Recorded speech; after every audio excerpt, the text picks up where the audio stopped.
which will have this chip on it. For secure communication to satellites. So just India's first satellite going, which will have this chip on it. For secure communication to satellites. So just We have funded them from National Quantum Mission. In fact, we recently approved about 20 crores for them to develop the next generation of. Now, this is quantum communication. We have a good opportunity. Quantum computing and all, it is still a long shot. But in communication, and this is one of the upcoming startups, for whether it is banks or financial, to secure links, which then cannot be decrypted or by hacked. Always, violators are very creative, innovative. We have to be more creative. Sir, we are beating. We are actually exporting this to Middle East. We are exporting. No, 100%. Don't undermine hackers and also criminals. They are more innovative than us. Yes, that's right. but maybe you can also tell they have combined this content. So we built the world's first enterprise SaaS platform, which are top banks and some of the organizations across the world are now using this as a service. So we host, and that's what we want to propose that in Amravati. We set up this first data center, where we host all the hardware here, and we offer globally the services to all the enterprises in the world. So we become the managed security service, quantum security service provider for the world. Very nice. Thank you. Thank you. Good luck. Hello. This time we are quantum technologists. We are quantum materials.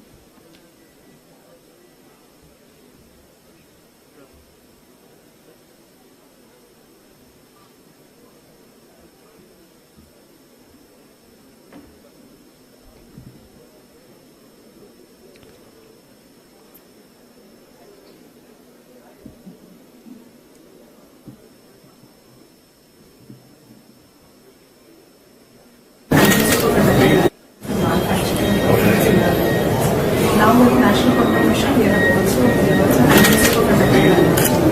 which we will be building our own nano detection devices, and then we will also be doing end-to-end manufacturing of photonic single photon detection systems. Except for cryogenics, we want to manufacture everything in India. Currently, we have already designed our own electronics. This function will be optimizing to working with the manufacturers. So we have done that. So our immediate step will be to look at devices and building the whole system by next year.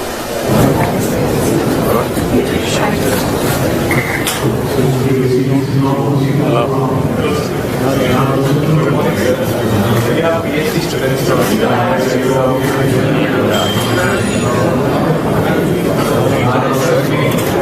advanced quantum mechanical engineering and using them for quantum theory.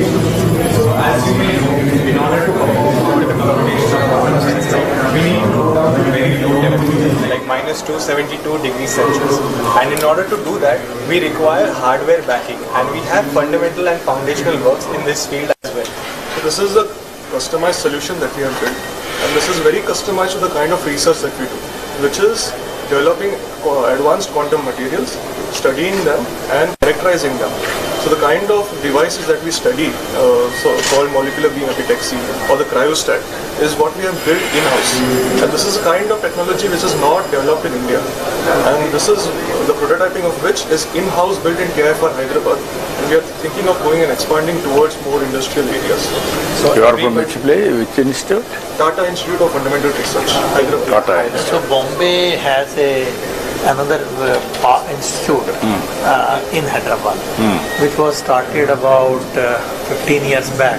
It didn't take off that well, but now they've got your TPR, everything. So there they have about, I think, 50 to 60 faculty, right? Yeah, there are a lot of faculty. So I think the point they are saying is that all these cryostats which work at -272 or something millikelvin, they are all imported right now. So the need of the hour is. So sir, in our lab, we have actually built these cryostats. So if they can take the research thing to commercial thing, that is the big one. Yeah, so because we are trained, the students are already trained in these systems, and in India nobody is manufacturing them. Now same management is involved in quantum computing also. So we already have the. Just now I spoke to Chandrasekhar. He is very keen to take to the logical conclusion. Let us Thank you so much. Thank you. Good luck. Hello. You tell We are making the quantum computers and quantum sensors and quantum communications and all. So in our lab, IIT Delhi, quantum technology lab. So these are some modules. To enable these technologies, we need a high precision diode laser. So there are some lasers. So this is the one laser and this is blue laser and this one is the green laser. So we hold the atoms. So here is a 4 atoms in ultra high vacuum chamber, 10 to the power minus 9 millibar temperature. And then we trap the atoms around 12 microkelvin. Then we have to load the atoms in optical filter. So these are the qubit array of 100 by 100s. And then we are manipulating the some big bulb blockade and choose this for the computing and simulations. And also we are making field deployable quantum sensors for gravity measurement and for atomic magnetometer for small scale magnetic field. And this setup is particularly for using for trap the graphite particles and also application in biological science for the single cell analysis and all. And we are also developing some educational kits for the laser conductivity to sell in the educational institutes in the colleges because in all educational institutes. So yesterday I was telling this gravimeter thing. Yeah. They have to now make it portable. So at the lab scale, essentially you cool the atoms, make it like say 500 atoms, and then you drop it. The way and then you split them like light. So the point is all of this now in few labs, including theirs, have been done in 4 or 5 places. So the challenge which we have given all of them is to make it portable. Because once you have a portable thing, then you can take it to ship, anywhere. you can take it to defense installations and all. So that is their challenge in the next 2-3 years. Let us see. Then how many institutes you are able to, as on today, quantum and ecosystem players, how many institutes are working? Sir, 40 plus. 40 plus. Yes. And all are collaborating. That That is also important. Networking so always. this mission has a uniqueness. It's not individual PI. Yeah. No. Yeah, that is important. So in each hub there will be about 40 researchers. What about other countries? Which is leading as on Sir, today? currently In type of total ecosystem. Yeah, so I think in the national quantum mission type, the countries are having mission. Germany is having 5, 6, but where are they? US is really, if you look at the recent 2024 report, which has just come a few days, 2 days back. Okay, let me say it not to be quoted. India is right now at 9th place in quantum, or 7th place depending on the way you count. Our goal is in the mission from 7th to 3rd. So the first one is US. They have a good margin because they started early also, and then we have China and France and Germany. So our goal is from 7th we have to jump to 3rd. So how many years? Sir, we in next 4 or 5 years, I think. Minimum because, sorry. You know, I was saying in sensing and communication, we can really be the top 3 in next 3 years. Yeah. And in computing, if we focus on algorithms for the first 3 years, we can make a difference. The way we did in software as a service. Yeah. That's where our strength should be also, because now you can buy time. Even before your computer comes here in 1 year, we should make Only problem is even IT software also we miss products. Yes, That is the biggest challenge now. exactly. Yes. I always used to tell for the last 30 years, even now we are not moving. Yeah. That is where we are having money and also scaling. We didn't do that like banking software or like what Germany thing is. All that they took the lead. This is where we have to create challenges for our youth Yes. and institutions. Then they have to Yes. break through. Now earlier nobody used to understand that is different, but now you are all there, Yes. and PM and all of you. What are you doing? Sir, these are the quantum labs. Communication. These are the labs that we would like to set up across engineering colleges. This is the minor program. So AICT has already launched a minor program, sir. Already 9 universities from Andhra Pradesh. So they have developed small, what I call teaching labs, you know, for for students and other things. And now we have launched that program also for setting up the teaching labs. You are having any programs, sir? Now you are giving for institutes. That is one. And also here to bring brilliant boys, institution of excellence, out to sync. Hub and spoke model. Yes, that we are doing now. In National Quantum Mission, we are following the hub and spoke model only, where we have set up the hubs in the established institutions, and that is how these 40 institutions plus startups are involved. So that is why I said that in the quantum teaching lab now we plan to set up in about 75 to 100 engineering colleges across the country. Yeah. So these kind of, almost 60% of the lab equipment is here in this space. So already you give us 15-20, we will experiment. We will take a leapfrog. We will inspire people. Hello, sir. Hi. Tell we are me. one of the very few companies that have a real-time quantum application, quantum-inspired application. So what we essentially do is financial portfolio optimization. So we use Fujitsu's EAU quantum-inspired technology. It's a digital annealing unit. So it contains around 8,200 bits with a 64-bit processing power. So we upload portfolios of individuals or organizations, and the portfolios are DFF and rebalanced by the EAU capacity to provide suggestions on how to rebalance your portfolios based on the trends of today, and it tells you which stocks are trendier and which stocks are cold or hot to give you suggestions on. So just to fill this, see, there are two approaches. One is the quantum computing, other is the quantum annealers. So annealers is what they are talking, which is an optimization problem. It is not an algorithm based program. So this quantum annealers came many years back. D-Wave is one of the famous companies. So the advantage of them is that if you have an optimization problem, you can do it. So like last week, Chinese people announced that 22-bit RSA code has been broken by D-Wave annealers, which is very scary now, because quantum annealers is a slightly reduced version of quantum computers because of all the gates and all. So I'm saying whatever we thought will happen 3 years down the line has already started happening.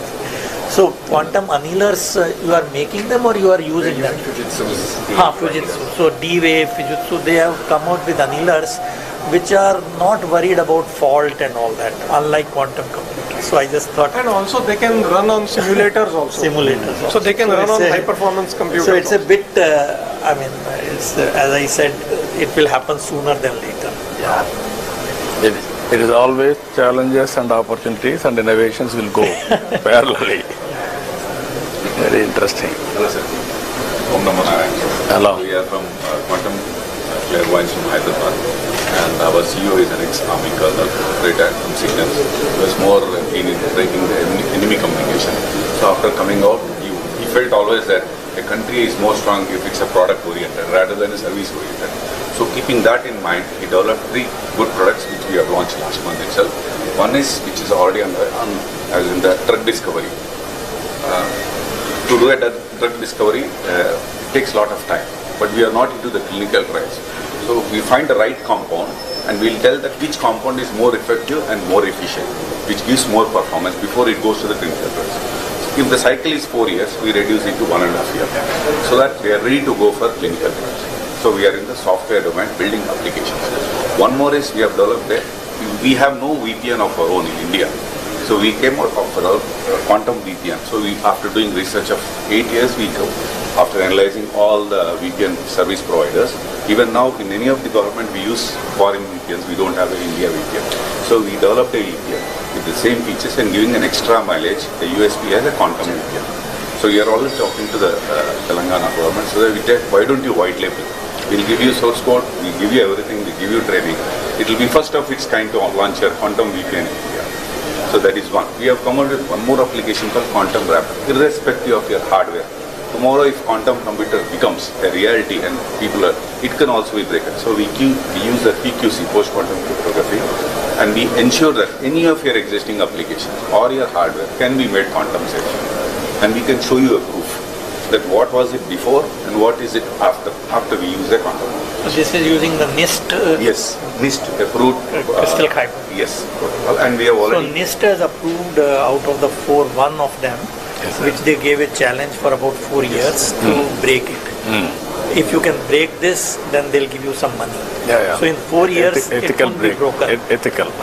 So in last year, they declared that US ecosystem will support this NIST-based crystal Kyber and crystal this thing for signature verification and content.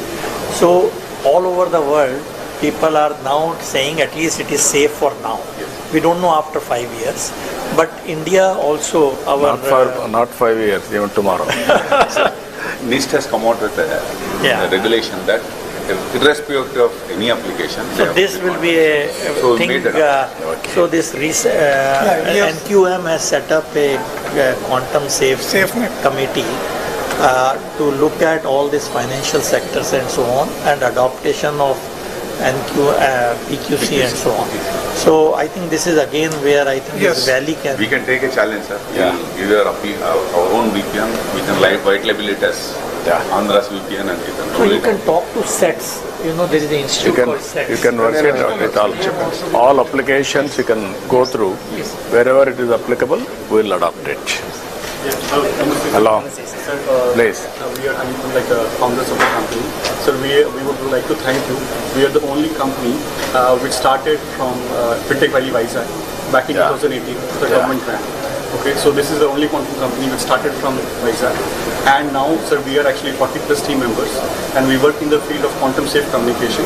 We are delivering our hardware-based systems to the government of India, Ministry of Defence, and we have been also kind of this is the fastest commercial grade QRNG available in the country, and we work very closely with Defence. So post the disruption, in the Fintech Valley, we had moved to Bangalore. But we would want to see that how we can grow within this quantum village, quantum valley, and how we can actually be also doing skill development, because the quantum, there's a lot of skill deficit. We do not have the right people with the training, right? So while we're giving it for the armed forces, we have a lot of opportunities to do skill development, also create local opportunities, and we also want to see that how we can also help us grow to that. Right? We'll work it out, the ecosystem. Thank you. Good afternoon. Good afternoon. This company is actually started because of you, sir. 2016, Apita, Jay Garu, sir, we actually started in Vizag because we wanted to execute a defense project. And the problem statement was to create a quantum safe messaging. Built our own algorithms, indigenous, delivered to defense. Also received an award from Honorable Raksha Mantri as well. Now this is the India's first dual-use technology, which is securing our defense establishments like DGDIA as well as DGMO, military operations as well as intelligence, plus getting used into the banks as well. So now it can actually secure the entire digital ecosystem part of it. So we have kind of built a platform ground up and delivered to the defense. So data at rest, data in motion and applications, all with users and device control. That is the entire full stack with software, devices and hardware. Good, excellent. Thank you. Thank you.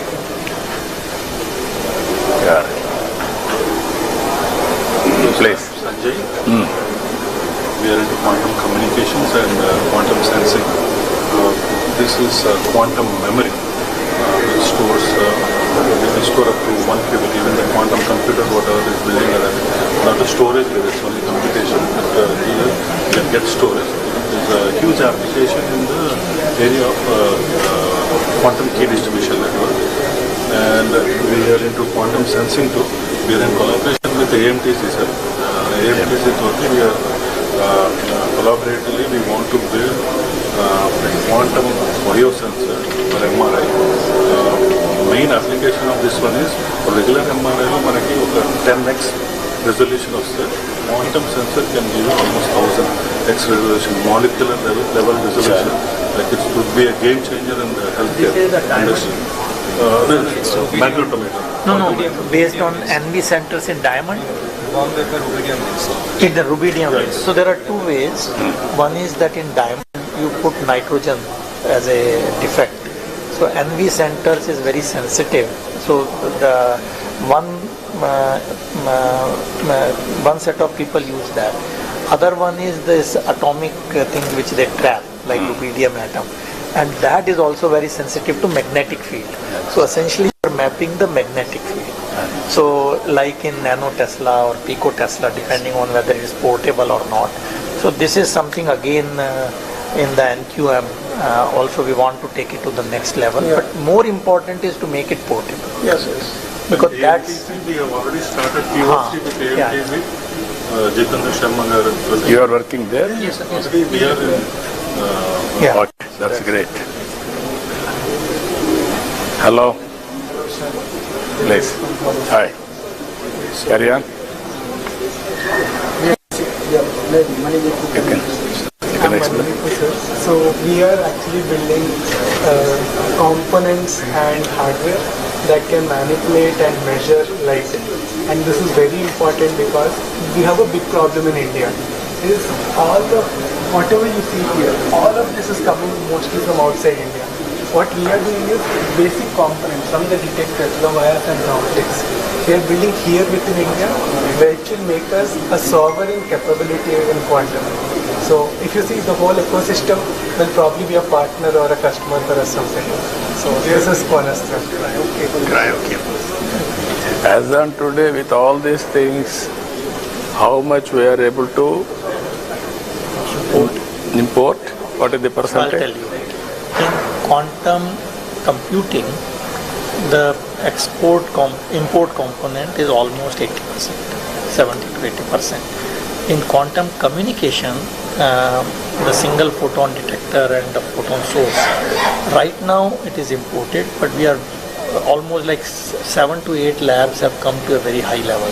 So now we need a manufacturing capability. Once that is done, it's like 95% we will be using. But in computing, it will take a little bit more time, because in quantum computing people are still not convinced that the cryogenic is the right way to go, like this what you saw millikelvin, because people are working on photonic qubits now.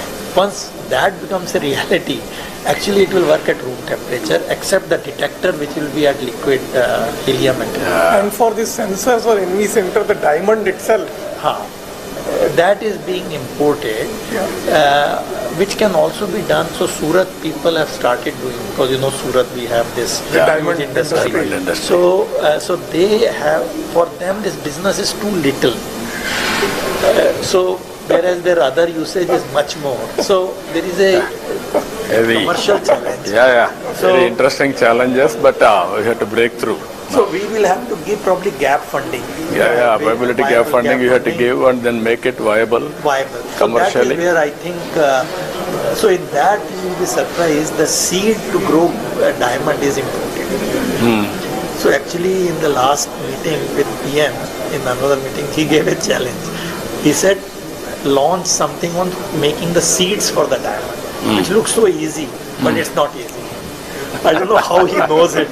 That's amazing. Always he is listening so many innovative ideas and he is giving challenges. Good morning, sir. I'm Ravi Kuvala, Managing Director of Quantum Biosciences. So we are using the same nano diamonds for healthcare problems. So we have partnered with the MD Anderson Cancer Center and Indian Institute of Science. What we are looking at is how do we optimize cancer therapy.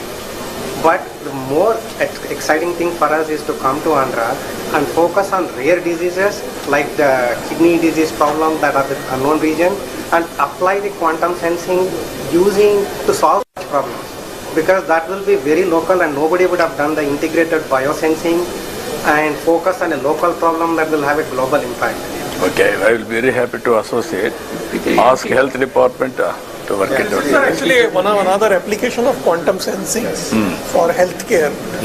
This is the potential to really make a lead actually. No, I wanted to use it. I'm going with Bill Gates Foundation also on healthcare, total end-to-end, preventive, curative, real-time monitoring. So this has I was saying yesterday, these two areas, quantum sensing and quantum communication, we can already take a lead. We'll make it more viable. And so scaling. full product, not Yes. only this thing, but because it also we have a lot of AI components after the data. So this AI, fortunately, we have good capabilities now. You work together, we will produce a proof of concept, then scale nationally. So we can do that. We'll not only this, every application, we will make it a So have we supported applicable. them under quantum missions? No, not yet. So maybe they should. Yeah, you work, what all possible you do, what all you wanted to experiment, I will do. Little bit contribution also will contribute. And ultimately that ecosystem and also proof of concept we have to establish. Then take off. Gentlemen, we have the gracious presence of today's Chief Guest, Honorable Chief Minister of Andhra Pradesh, Sri Nara Chandrababu Naidu garu here. And welcome today's Chief Guest, the visionary leader, Honorable Chief Minister of Andhra Pradesh, Sri Nara Chandrababu Naidu garu, and also Honorable Minister for IT and Electronics, HRD RTG, Sri Nara Lokesh garu is also here. Hearty welcome, sir. ఈనాటి కార్యక్రమ ముఖ్య అతిథి గౌరవనీయులైన ఆంధ్రప్రదేశ్ రాష్ట్ర ముఖ్యమంత్రి వర్యులు శ్రీ నారా చంద్రబాబు నాయుడు గారికి ఈ వేదిక హార్దిక స్వాగతం పలుకుతోంది. Hearty welcome to the visionary leader, the chief minister of Andhra Pradesh Shri Nara Chandrababu Naidu గారు. Honorable CM sir is introducing the delegates on the dais. A warm welcome and a futuristic welcome to the Amaravati Quantum Valley Workshop 2025. A convergence of minds, ideas and innovations under the visionary theme envisioning Amaravati as a global capital for quantum technologies. Ladies and gentlemen, I now request today's chief guest and Honorable Chief Minister of Andhra Pradesh, Sri Nara Chandrababu Naidu garu, to enhance the elegance of this workshop by lighting of lamp. Jyoti Prajwalnato కార్యక్రమ శోభను ద్విగుణీకృతం చేయవలసిందిగా ఈనాటి కార్యక్రమ ముఖ్య అతిథి గౌరవనీయులైన ఆంధ్రప్రదేశ్ రాష్ట్ర ముఖ్యమంత్రి వర్యులు శ్రీ నారా చంద్రబాబు నాయుడు గారిని అభ్యర్థిస్తున్నాం.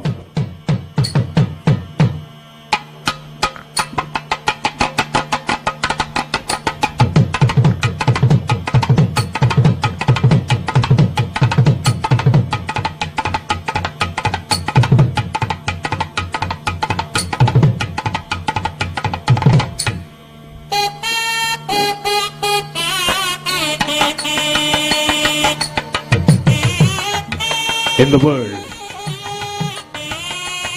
today we are not just in the conference hall, we have stepped into the future.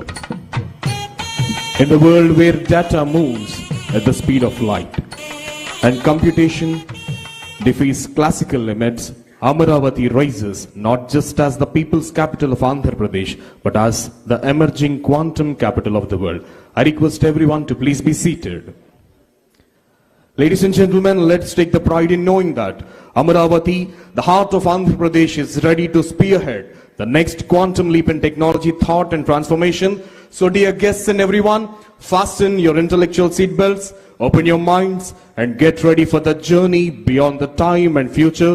Welcome to the future, welcome to Amaravati, welcome to Quantum Valley 2025. In connection with this, I would love to call upon the Secretary to Government, ITE and C Department, Government of Andhra Pradesh, Sri Bhaskar Kattamaneni IAS, to please come forward and propose the welcome address. స్వాగత ఉపన్యాసం తెలియజేయవలసిందిగా Shri Bhaskar Kattamaneni IAS గారిని అభ్యర్థిస్తున్నాం. Thank you. Honorable Chief Minister of Andhra Pradesh, Sri Nara Chandrababu Naidu garu, Honorable Minister for IT, Sri Nara Lokesh garu, the Chief Secretary of the State, Vijayanand garu, Her Excellency Jennifer Larson, U.S. Consul General Hyderabad, the guests who have come for the meeting today, Mr. Anil Sharma, Global Head TCS, Sucharita Kiyella garu, Co-founder and Joint Managing Director, Bharat Biotech, Mr. Rajiv Kumar, Managing Director, Microsoft India, Mr. Amitabh Ghoshal, Vice President, India Operations, L3 Harris, Mr. Sridhar Sidhu, Corporate Vice President, Blocking and Tackling, AT&T, Mr. Nilesh Biniwale, GM MD, VP Engineering, Pattern India, Mr. L.I. Naidu garu, Managing Director, GROB Work, Mr. Manish Verma, Head India Innovation Center, Warner Brothers Discovery Media, Mr. Fani Mitra B, Global Chief Digital and Information Officer, Dr. Reddy's, Mr. Amit Singhi, Director, IBM Research India and CTO, IBM India and South Asia, Mr. Rahul Sharma, Managing Director, USIBC, Air Marshal DC Kumaria, retired, formerly Vice Chief of Indian Air Force, Military Advisor to BAE Systems India, Shri Sandeep Patil, Managing Director, IBM India Private Limited, Shri Scott Crowder, Vice President, IBM Quantum Adoption, IBM India Private Limited, Sri V. Rajanna, President, Technology, Software and Services, Tata Consultancy Services, Shri M. V. Satish, former whole-time Director and current Executive Committee Member, Advisor to CMD, Larsen and Turbo, Professor V. Kamakoti, Director, IIT Madras, K.N. Sachinarayan Garu, Director, IIT Tirupati, and sir, the distinguished guests from Delhi who have come here to be with us and have been always supporting the mission. Sir, Professor Abhay Karandekar, Secretary, Department of Science and Technology, Government of India, Professor Ajay Kumar Sood, Principal Secretary, Advisor to Government of India, and my colleague Purna Shashidhar who has come, District Collector, the Municipal Commissioner, the other officials and all the dignitaries who have come, dignitaries from academia, the university vice chancellors, registrars, and the teaching faculty and the students in the areas of quantum technologies, and also the corporate companies who have come here, who have been using the technologies and will partner with us in using the technologies and algorithms to take the nation forward, and the members of the media who have come here. I heartily welcome all of you to this first workshop on the quantum technologies and quantum computing. Sir, in fact, where history is made, nobody actually on that day understand what is being done. I think today is one occasion where we are taking a leap forward, a leap of faith in the leadership of the Honorable Chief Minister and our IT Minister, Union Government. We are taking this challenge to take the India into the next millennia through the quantum technologies. The Amravati Quantum Valley is the first step in that. In that, all the quantum technologies, the emerging technologies in terms of quantum computing, in terms of quantum sensing, quantum communication, quantum metrology, and also the quantum chips, as well as the preparation of a large number of projects for the lot of startups that are coming in, commercial companies which will be using these technologies like pharma, automobile, metallurgy, and other kind of cutting edge technologies that would be used. Today is an opportunity for all of us to get together here, discuss. Sir, in the morning already from 8 o'clock to before you arrived, sir, we had 3 round tables in which the experts from the area of quantum communication, quantum technologies, quantum sensing, metrology, and startups, and also from the universities have discussed the way forward, and which we will formally present at the end of the session, sir. And after these sessions, again, there are 3 technical sessions in which all the subjects will be discussed threadbare. We aim to prepare a roadmap for the quantum valley of Andhra Pradesh, and with that the entire quantum movement for the India as a whole. We aim to not only create jobs but also revolutionize the various sectors in that. We want to give new technologies, new algorithms to solve problems, create new products, new services for the humanity as a whole, not only for India or the state.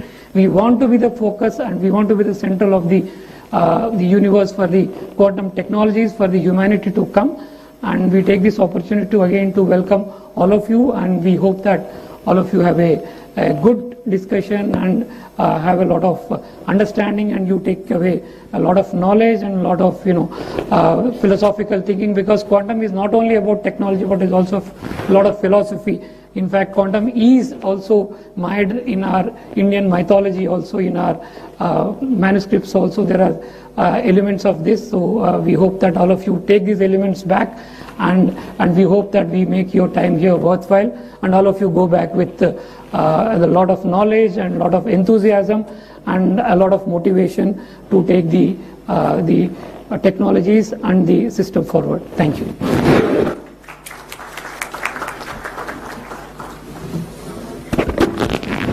Thank you, sir. Thank you very much. Now I request the Managing Director of IBM India Private Limited, Shri Sandeep Patil ji, to address the gathering. Mr. Sandeep Patil ji is requested to address the gathering.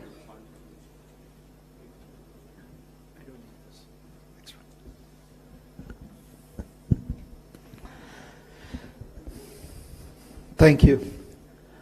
Honorable Chief Minister, Shri Nara Chandrababu Naidu Garu, Honorable Minister, IT Minister Shri Nara Lokesh Garu, government dignitaries, distinguished guests, several friends, ladies and gentlemen. Very good morning to you all. First of all, I'm truly honored to be here for this momentous occasion. This may be the first time that we are seeing a quantum technology workshop at this scale. I haven't seen one in India thus far. And I would like to start by congratulating the Honorable Chief Minister for envisioning the Quantum Valley Tech Hub in Amravati and aligning it with the National Quantum Mission.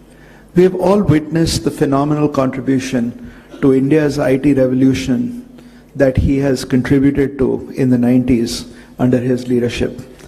Quantum Valley will be a defining moment for India and building its expertise in what I call as the trinity that is going to take us to Viksit Bharat, which is AI, semiconductors and deep tech, and quantum computing. We at IBM are very excited to be partnering with the government of Andhra Pradesh and being a part of Quantum Valley. Now, we have been investing in quantum computing for decades. And as quantum hardware advances, the opportunity to develop algorithms that bring us closer to quantum advantage, that is to truly take advantage of quantum technology to solve real-world problems that traditional computing cannot, that is the moment before us. And that continues to grow with the development of ecosystems and the advancement of this technology. We are firm believers that India will play a significant role in achieving quantum advantage and translating that to economic and social benefit for the nation and the world. We can leverage the collective knowledge of our distinguished research institutions, software and algorithm expertise of developers, and truly unleash our demographic dividend that we have in India to be a leader in this era of quantum algorithm and application discovery, to really drive this technology at scale. Quantum Valley at Amravati will bring these creators of quantum applications together with the adopters across industry, government, to enable ideas to go from lab to market and create a vibrant ecosystem that truly scales this technology. What have we been doing? And I want to sort of give you 4 points that I think you should take back. First, there is a tremendous amount of research capability in India, and we ourselves have been continuously building our research capabilities that works very closely with local ecosystems and continues to drive deep tech computing. Second, there is a tremendous amount of workforce that we have in India that can be unleashed. We have been enhancing that workforce, and I'd like to share some numbers with you that I actually find fascinating. Since 2021, more than 200,000 quantum enthusiasts, and I say enthusiasts because it's difficult to test their capabilities just yet, but 200,000 quantum enthusiasts from India have accessed IBM quantum learning resources. We make that available, and there's a lot of people that have actually taken advantage of it. And approximately 25,000 students have taken the courses on quantum computing that have been offered jointly by IBM and IIT Madras on the NPTEL platform. AICTE is also introducing a minor course on quantum computing for undergraduate students as a part of this initiative. And we have trained more than 900 faculty members on quantum computing fundamentals. To unleash this technology, we need the workforce and the experts to truly take advantage of this technology. Third, we are driving cutting-edge research and algorithm discovery by empowering India ecosystem to access the most capable quantum systems and resources. Fourth, we are supporting economic growth through industry engagement. There are startups like Boston QPSI that are using our quantum technology to boost the performance of complex engineering simulations using Qiskit libraries, simulators, and IBM quantum systems. LTI Mindtree is a part of our quantum network globally, as well as Tata Consultancy Services that have actually partnered with us to really scale this technology here in the Quantum Valley. And lastly, the government, I think, is now becoming very, very active in this space, not only at the center, but more importantly, right here in Andhra Pradesh. And we are excited to bring our most advanced quantum computer, IBM Quantum System 2. You can see that is a model of it right here, to Quantum Valley at Amravati. And please take time to take a look at the replica. So as quantum system arrives on Indian soil, quantum experts and developers will have an opportunity to build world-class quantum algorithms, which is what the need is right now around the world, and applications that will address real problems for India and the world. And we will do that from India. That is why I believe that this is a defining moment for India, and the onus is on all of us here to actively engage in this initiative and contribute towards the success of Quantum Valley and realize the vision of Viksit Bharat. And now I would like to invite my colleague, Scott Crowther, Vice President, IBM Quantum Adoption, to share how we are bringing this useful quantum computing to the world.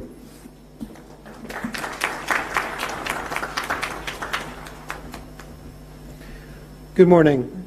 So my name is Scott Crowder. I have the privilege of helping run the quantum program at IBM. We can go to the next chart.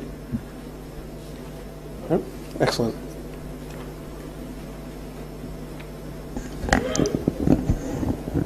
Our mission at IBM is to bring useful quantum computing to the world. So it's been 100 years since man discovered quantum mechanics. It's 2025 is the 100th anniversary. We believe quantum computing will be the second great revolution in our leveraging that understanding of quantum mechanics for societal good. The first one was understanding that nature is discrete or quantized. And based on that understanding, we developed MRI machines, lasers, semiconductors, which have had a transformational impact on all of our societies and have had tens of trillions of dollars worth of economic impact. Quantum computing will be the second revolution based on the understanding that we can leverage the mathematics of quantum mechanics, the math of nature, to do computation in a completely different way. And this will allow us to approach problems that classical computers are not really that good at solving, that binary arithmetic is not good at. So what kind of problems are we talking about? One of these areas is simulating chemistry with a lot better accuracy than we can do today with our approximate methods we use with classical computers. And this can be used in a wide variety of fields. We leverage chemistry in a lot of different spaces in a lot of different industries. So it's things like coming up with new battery chemistry, which is going to be incredibly important for us going forward from a green energy perspective. It'll be coming up with new chemicals and new materials, whether that be fertilizers or whether that be better understanding of the biology, the chemistry of biology, to understand and build better treatments and pharmaceuticals for our patients. The second area is using the ability for quantum computers to do linear algebra in exponential spaces, and I realize that for most people that doesn't mean a whole lot. But basically, by leveraging that kind of math, we can also approach other kinds of problems that have huge implications for society and our industry. So one of those areas is to find patterns that look completely random to our classical methods, but with quantum methods we can find that pattern. This is actually where Shor's algorithm, which is famous because we need to change all our asymmetric cryptography because of it, but it also has applications in a lot of different industries for anomaly detection, fraud prevention, and things of that. But also to use that same kind of math to do a much better job for complex optimization. So this has also a lot of applicability across many different industries, including finance for portfolio optimization, as well as logistics across many different industries. So what do we need to do in order to bring useful quantum computing to the world? Well, the first is we need to build computers that can run these new algorithms. and that's what we focus on at IBM. The second is that we need to basically do algorithmic discovery and understand all these applications and where they can be leveraged and do the work of research on those. And this is where it's really important to build ecosystems and communities in order to understand how to do this and to drive that algorithmic discovery. And that's why we are so very, very proud of being part of the Quantum Valley here and why this ecosystem building is so important. I'm going to wrap up pretty quickly here, but just give you a feel for where we are in the technology. So we've established 3 big milestones. The first we achieved a couple years ago, which was what we call established quantum utility. What that means is our quantum computers are now big enough and powerful enough that we can run quantum algorithms or programs that you cannot run on the world's largest classical supercomputers anymore. That doesn't mean it's better than any other classical algorithm that's out there, and that's our next milestone, quantum advantage, where the outcome of running something on a quantum computer is better than anything you can do on a classical computer. We have stated we're going to achieve that by next year. It might be from IBM, it might be from one of our partners, it might be from the industry, but we believe the industry is far enough along that we will achieve that within the next year. And then to grow it to even more and more applications, we need to build even more powerful computers that can run more complex programs to unlock all kinds of applications, not just the first few. And to do that, you need to build a large-scale fault-tolerant quantum computer, which we have declared we will build by 2029. I'm going to skip ahead a little bit here for interest of time. But we've deployed 80-plus systems since 2016. And today we have 15 utility-scale computers around the world in our US and European data centers, as well as client locations around the world. And we announced earlier this year that we are going to put a system here in the Quantum Valley to basically help drive the ecosystem here in India. Starling is our next generation of computer, which is coming out in 2029, which is basically a scaled model of what you see with the System 2, which will be here in India. This system will allow us, by 2029, to run even a broader range of applications. I'm going to stop here for the interest of time. We're very proud at IBM to be helping in this initiative. We believe that this is a great platform to build an ecosystem here in India. Thank you.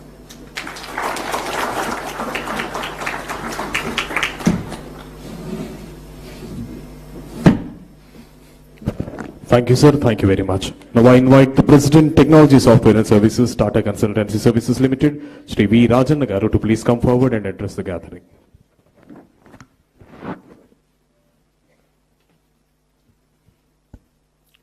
Honorable Chief Minister Chandrababu Naidu Garu, Honorable Minister Lokesh Garu, dignitaries on the dais, off the dais, ladies and gentlemen, a very good morning to all of you. I am sure all of you agree, when you arrive in Andhra Pradesh, you can't help but feel the energy of a thriving technology hub. If you agree, please clap. Thank you. Beyond the realms of development, welfare, and investments, there is an air of cutting-edge innovation, whether it is state data lakes, real-time governance through KPIs, algorithms, now the groundbreaking realm of quantum computing. Few days ago, I was watching an event on tourism development. The approach to develop tourism powered by a comprehensive measurement framework was absolutely incredible.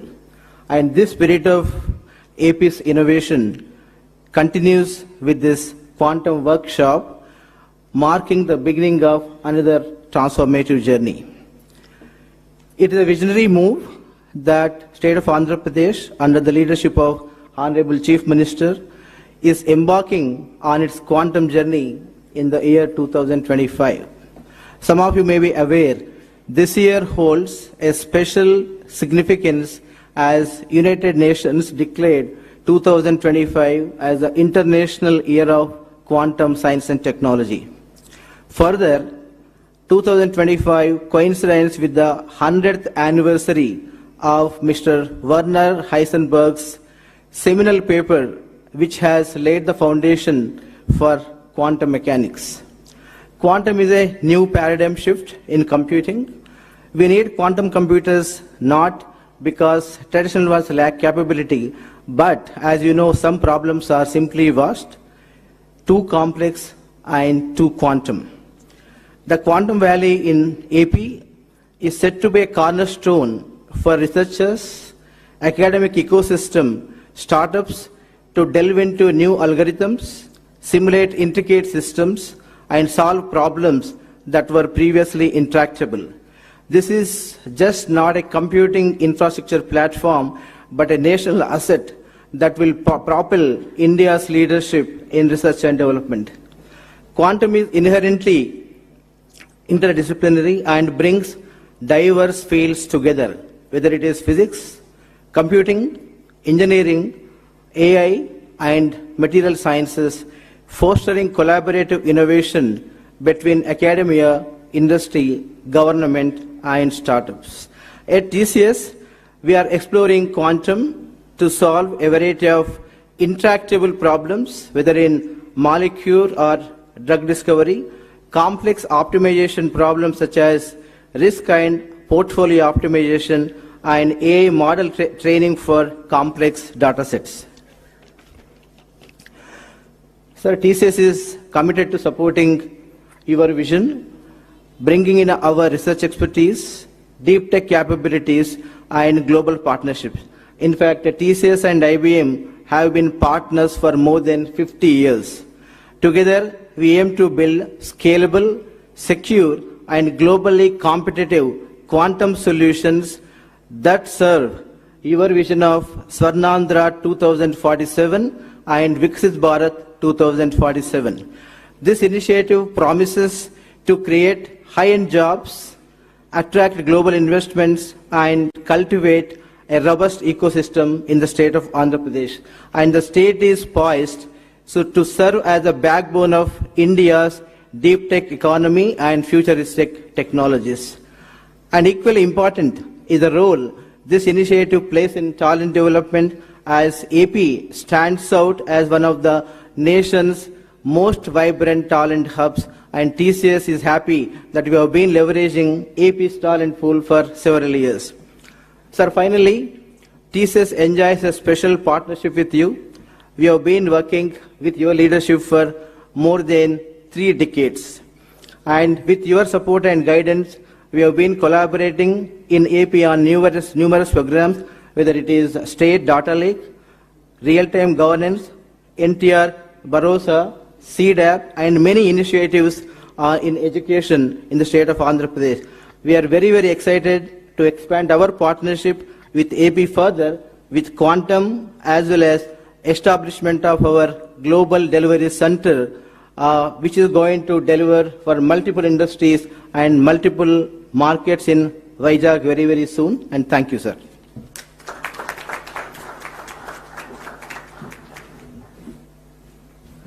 Thank you, sir. Thank you very much. Now I invite former whole-time director and current executive committee member and advisor to CMD, Larsen & Toubro, Sri M.V. Satish Garu, to please come forward and address the gathering.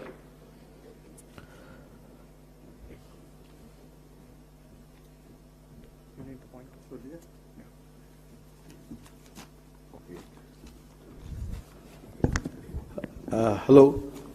Very good morning, Honorable Chief Minister, Mr. Chandrababu Naidu Garu, Honorable Minister of IT, Mr. Lokesh Garu, dignitaries, Abjadayas.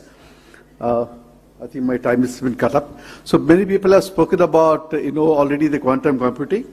I'll just say 2 things because I see a lot of entrepreneurs. So McKinsey Committee said that the market value of this quantum computing will be $100 billion. I think it should be music to all the Andhra guys. And then also, India's growing initiative, Quantum Valley, they're also investing around 6,000 crores. And so the next digital revolution will be quantum. and India cannot afford to be a follower this time. And next, coming to L&T. I'll just say why L&T. I think we have been always partnered with the government of Andhra Pradesh.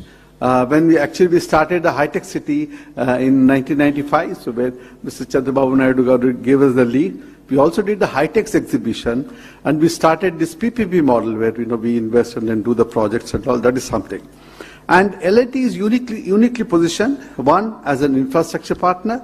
We can build Quantum Valley, the quantum data centers, etc. And as Mr. Sandeep rightly said, as a deep tech partner via LTI Mindtree with active quantum incubation, applied research, by translating fundamental research to industrial and societal applications. LTI Mindtree has been a pioneer in quantum applied research for over 4+ years now, and we're the first Indian GSI to be part of the IBM quantum network. We can take the map of the Indian quantum research, breakthrough to industrial problems across India and the globe. We have actually more than 700 partners across the globe. And also as a potential end user, in solving complex challenges in construction, energy, precision engineering, etc. And India has a lot of strategic advantage, actually. And one of the things is that we have millions of STEM graduates. We have a growing base of actually quantum social researchers like IITs, the IISc, the ISER and all. And the global software, we are one of the leaders actually in the global software, thanks to Mr. Chandrababu Naidu. And also we also have the government push and the policy readiness. I think that is very, very important. And we also have the academic and startup momentum, everything. Next is what way that L&T can help the government and the world at large, the quantum journey. L&T and LTI Mindtree are fully committed to actively support co-developing industry-grade quantum user cases, partnering with startups, building physical and digital infrastructure, becoming early enterprise adopters in complex sectors like infra, energy and all. And vision, I think with this vision actually, India should be at the center of the quantum world, and I think let us lead this revolution. I only want to say that Mr. Chandrababu Naidu would have actually fathered 2 global centers. One is the IT and BT hub at actually Hyderabad, and the next one is actually the Quantum Valley at Amravati. Thank you very much. Thank you, sir. Thank you very much. And I invite the Chairman of Andhra Pradesh State Council for Higher Education, Sri K. Madhumurthy Garu, to please come forward and give his message.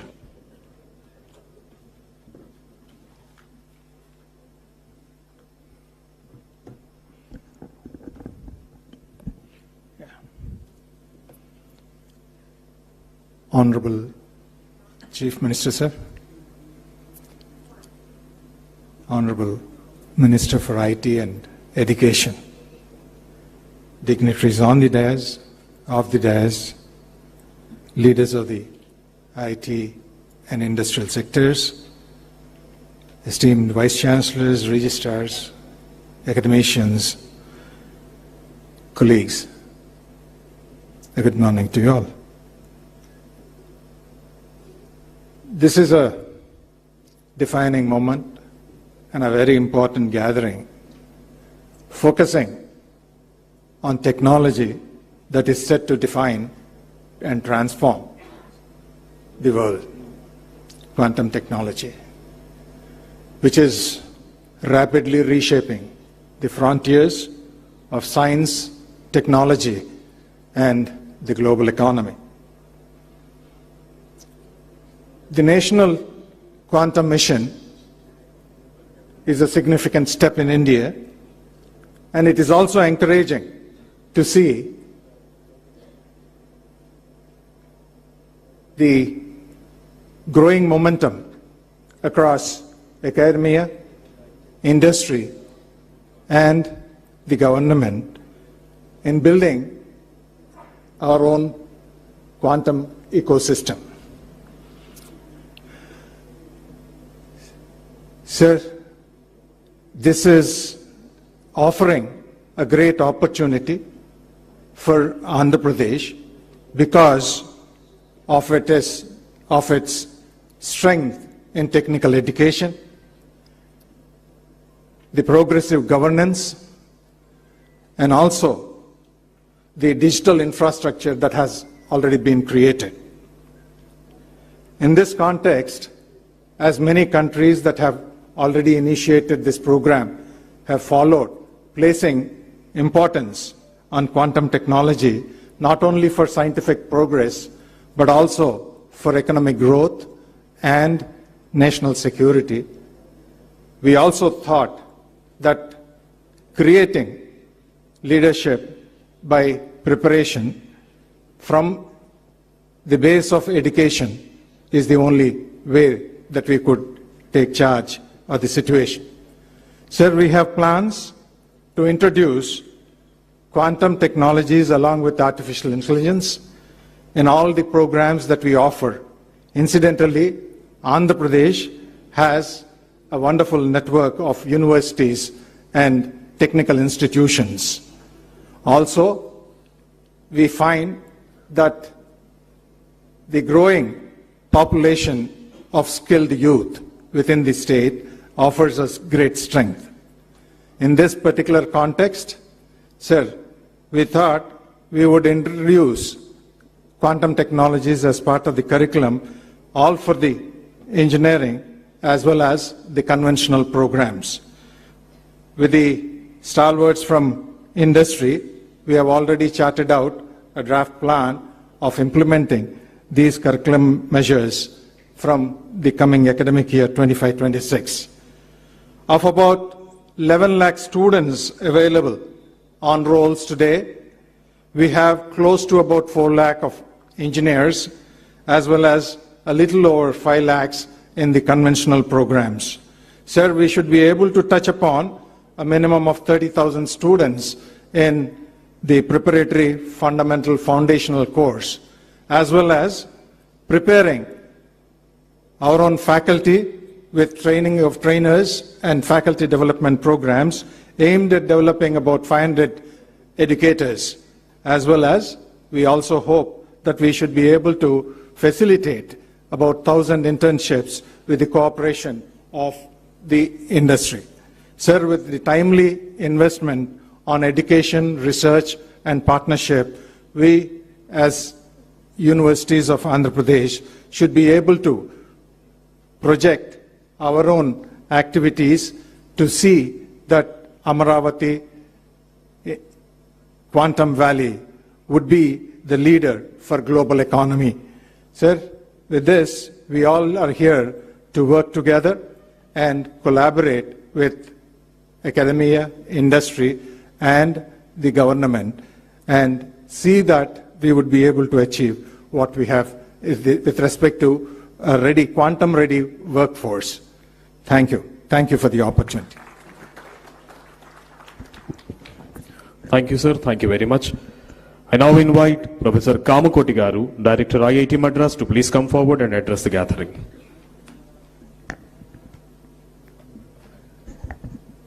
Respected Honorable Chief Minister of Andhra Pradesh, Honorable Minister of IT of Andhra Pradesh, and all dignitaries, we are very excited that Quantum Valley has been launched at Amaravati.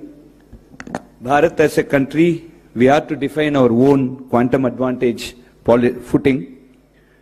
This requires a well-synchronized effort between academia, startups, major industry and government. The Quantum Valley at Amaravati provides precisely this robust platform as a first mover.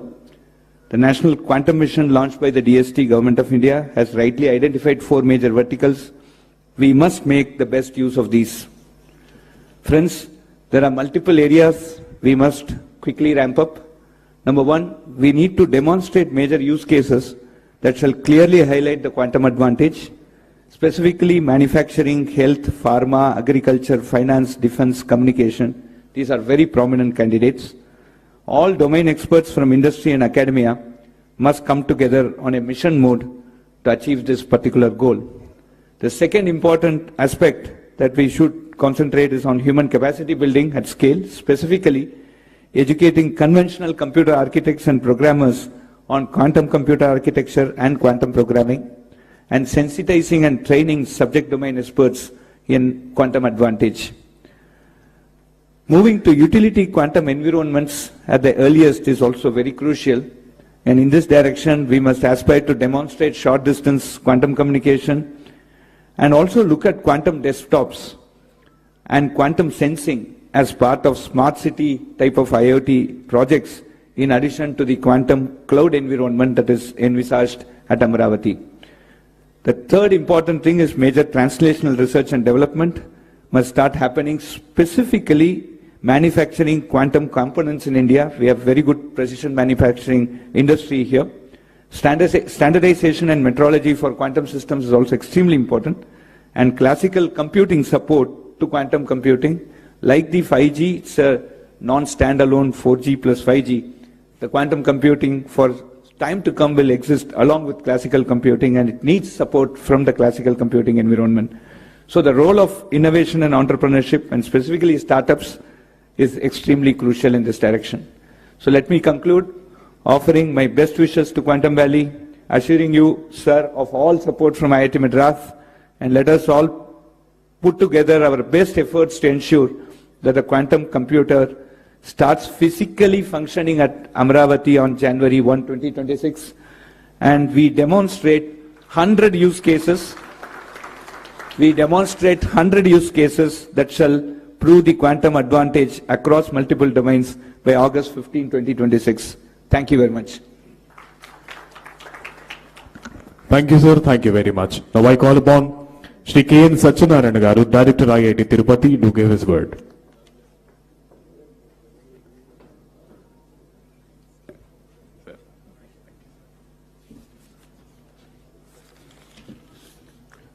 Honorable Chief Minister, Honorable Minister for IT and Education, other dignitaries on the stage, off the stage, and participants in the workshop. The pace, next speed at which the whole initiative is going is amazing. March 10th, just last March 10th, we had the first meeting in the Honorable CM's office to initiate these activities. And within 3-4 months, we got to a stage where we're having a workshop, setting targets, January use cases by August, and so on, and bringing together all the various participants on a common platform, whether it's the academia, the industry, the government, and so on. I'll focus my talk mostly on capacity building from the perspective of human capital, the necessary infrastructure, the research ecosystem, and industry participation. So coming to human resource development, we need to create education programs, training programs, and how do we integrate quantum science into our curriculum. For example, at IIT Tirupati, we have made quantum science and technology as a compulsory core course for every student, whether it's a civil engineer or a mechanical engineer or a computer science student. And then we need to create, establish postgraduate programs, doctoral programs, postdoctoral programs to attract the best talent to come and work here. And then a number of short-term certification programs for the industry and workshops for professionals that we need to run to upskill people very fast. We also need to do skill development in terms of the quantum programming, hardware development, quantum hardware development, equally important, and cross-disciplinary expertise. You know, we need to have the domain people who need to define the problems and understand how quantum technologies could be used appropriately. And coming to the research and development ecosystem, we need to have centers of excellence which are focusing on this. The National Quantum Mission is driving some of these centers of excellence in the various domains, and we need to get our institutions aligned with this and create collaborative research networks across the state and the nation in the process between academia, industry, and government. Create research centers of excellence where industry and the academia work together, not each in their own silos. And then we need to work on focused areas, whether it's quantum computing, communication, sensing, and so on, which has been already discussed about, and create infrastructure development. Setting up the quantum computer here is a step in the direction that IBM is doing to start the infrastructure development, but more importantly, we need to do this at various labs across the institutions. Today morning, we had some deliberations in the round table. We were talking about, one of the easier things is to do the lectures and software development and so on, but the hardware is where the challenge is. So how do we create these laboratories to get people exposed to the hardware part of it? So we are talking about setting up a few experience centers across the state where the institutions around can come and use those facilities because this need reasonably high investment and expertise to run them. So there are a lot of and then we need to create the test beds for prototyping platforms and the integrating with the high performance computing. And then also create the startup ecosystem, work towards industry engagement and startup ecosystem. In this context, I think this aligns with the other initiative the Honorable Chief Minister is taking forward in terms of the Ratan Tata Innovation Hub. If we can integrate these activities, the startup ecosystem with the hubs that we're creating, 5 hub and spoke model, 5 spokes across the state, and encourage industry investments in this R&D.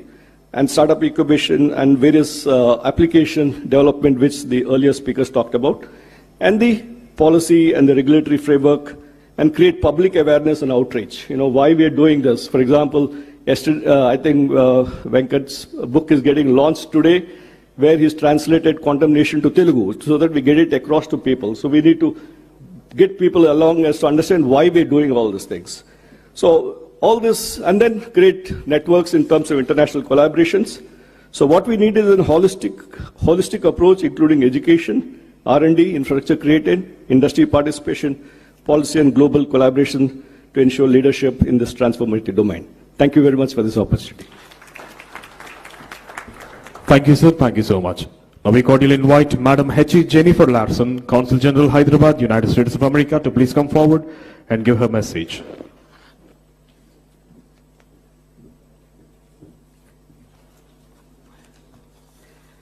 So good morning, ladies and gentlemen. I want to begin by thanking the government of Andhra Pradesh for inviting me to join this summit and share my brief thoughts with you. I'm delighted to be here with Chief Minister Naidu and Minister Lokesh, representatives of the government of India, the government of Andhra Pradesh, members of the industry, domain experts, and founders of startups working in the area of quantum technology to kick this off. Now, I have to say that my understanding of quantum is probably not as informed, perhaps, as some of the experts in the room. I think in a layperson's term, when I think of quantum, I kind of think about India, with so many possibilities existing at the same time. But eventually you have to choose as a foreigner, and that becomes your reality. We were at dinner with the Honorable Chief Minister last night, and he was mentioning how historically so many of Andhra's best and brightest had gone overseas to find new opportunities. And I can tell you where they are. They're in California, they're in Texas, and they're in New Jersey. But we're very, very happy to see that they're also coming back here to become part of India's next chapter. So the United States and India continue to forge a strategic technology partner that benefits both of us.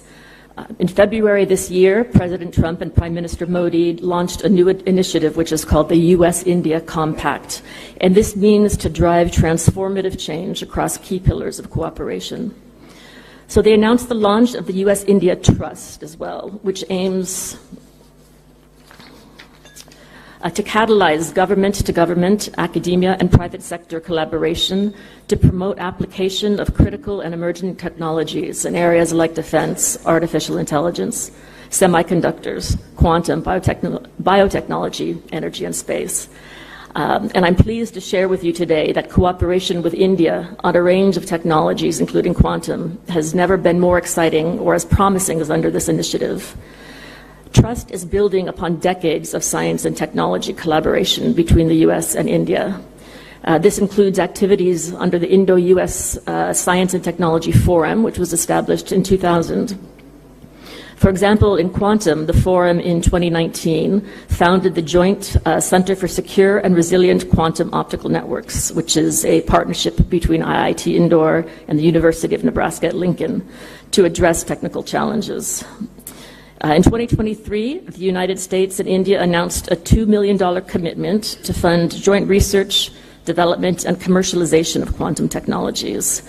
This has resulted in funding for almost 20 projects of $120,000 each, and these included 6 awards for joint research and development in quantum. So the motivation behind the current Trust Initiative is to continue to grow the ecosystem for innovation and investments with secure supply chains between the United States and India. So we are optimistic the Trust Initiative will serve as a launch pad to further spur joint research, development, and commercialization. We have made great strides together to launch tangible quantum cooperation, and Trust will further strengthen the strategic technology partnership between the U.S. and India, a partnership that is crucial for many things, to include innovation, economic development, and national security. I commend Andhra Pradesh for laying out this roadmap for advancing quantum technology and envisioning a quantum valley anchored by IBM and TCS as part of India's national quantum mission. As I prepare to depart India after close to 7 years here, I do want to say thank you for also letting me live here with you in this universe. So thank you very much. Thank you, madam. Thank you so much. Now I invite the Chief Secretary, Government of Andhra Pradesh, Sri K. Vijayanand IAS, to please come forward and give his message.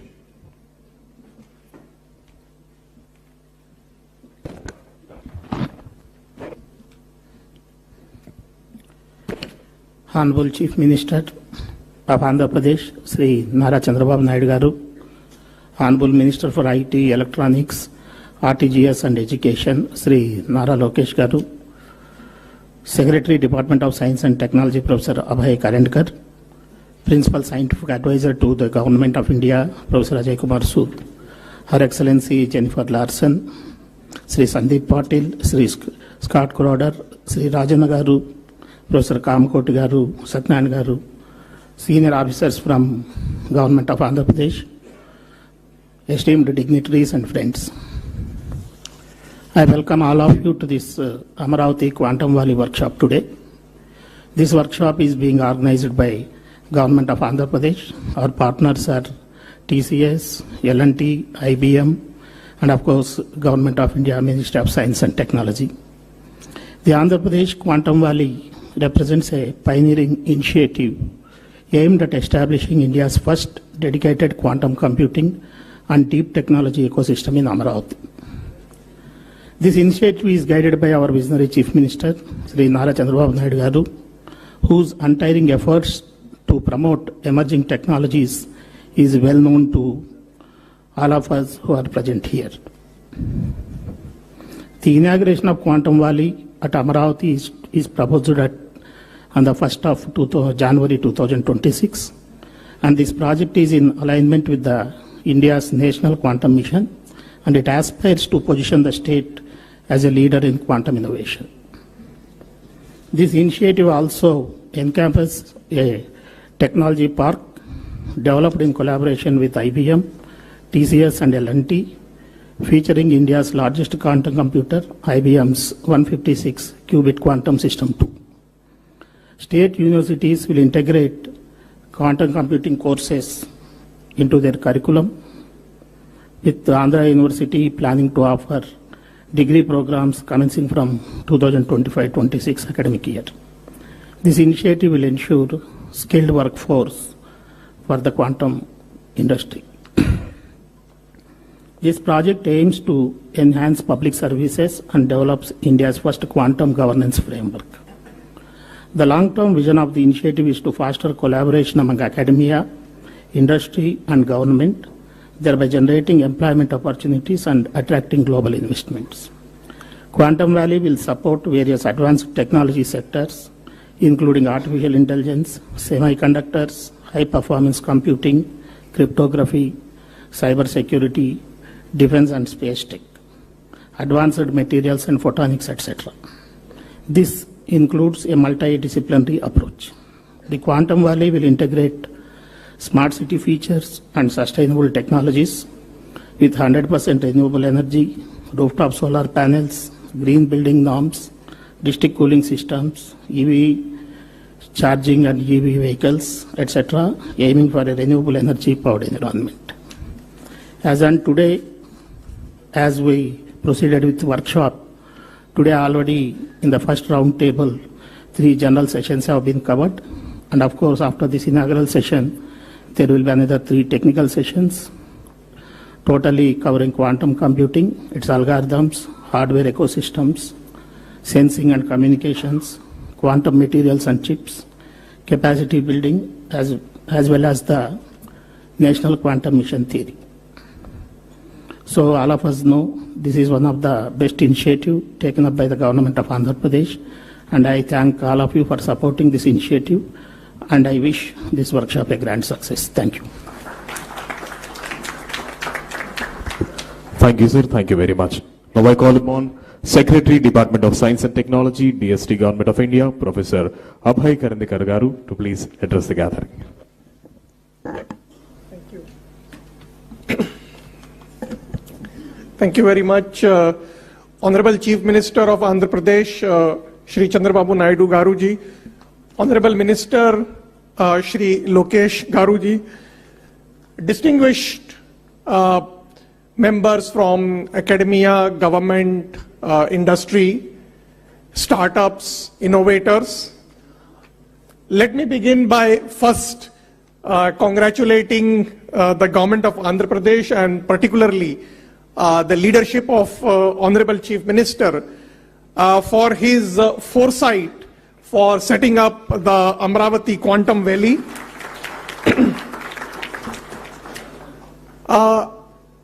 National Quantum Mission sees this as an opportunity for institutions, academia, industry, startups and innovators to actively engage not only amongst each other and collaborate with each other, but also with the National Quantum Mission and leverage the various programs of the Government of India for our mission and our vision for becoming India a global leader in quantum technologies.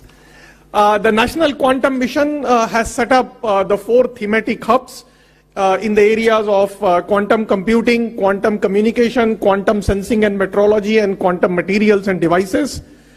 Today, we have 150 plus faculty and scientists engaged in the mission spread across more than 40 institutions in the country. We have also supported startups and innovators, and in the coming months, we will be supporting the government engineering colleges, technical institutions and other institutions towards the capacity development programs by supporting the teaching labs for those institutions which are launching the quantum technology programs which have been approved by the All India Council of Technical Education. And I'm also delighted to see that Andhra Pradesh Council of State Education just mentioned in their presentations that they have plans to set up the quantum technology academic programs in several of their technical institutions. In terms of developing the technologies, while we are supporting today the research, whether it is in the area of quantum computing or quantum communications or quantum sensing, we are also working towards developing an ecosystem of developing quantum algorithms and application use cases, particularly in emerging areas like materials discovery or drug discovery or financials transactions and so on, so that we can develop the capacity in our country for becoming a quantum safe and a quantum advantage nation. In National Quantum Mission, we have also launched the nationwide quantum awareness programs. And in this quantum awareness programs, we have targeted the students, researchers, faculty, and industry for not only, building the understanding, but also developing interest towards research in the area of quantum science. We see the setting up of this Amravati Quantum Valley as an opportunity for developing not only the capacity in the area of quantum technologies, but also forging a collaborations nationally and internationally. From the Department of Science and Technology and from the National Quantum Mission, we reiterate our commitment to nurturing a self-reliant, globally quantitative and quantum ecosystem for India. And I'm confident that with collective resolve and collaborative energy, we as a country will not just participate, but will also lead in the global quantum revolution. Once again, I would like to compliment the leadership of the Honorable Chief Minister. I hope that with the Government of India, in the National Quantum Mission, under the visionary leadership of our Prime Minister, Shri Narendra Modi ji, we will be able to make our country a global leader in the emerging technology ecosystem. Thank you. Thank you, sir. Thank you very much. Now I invite Principal Scientific Advisor to Government of India, Professor Ajay Kumar Sudgaru, to please come forward and give his message.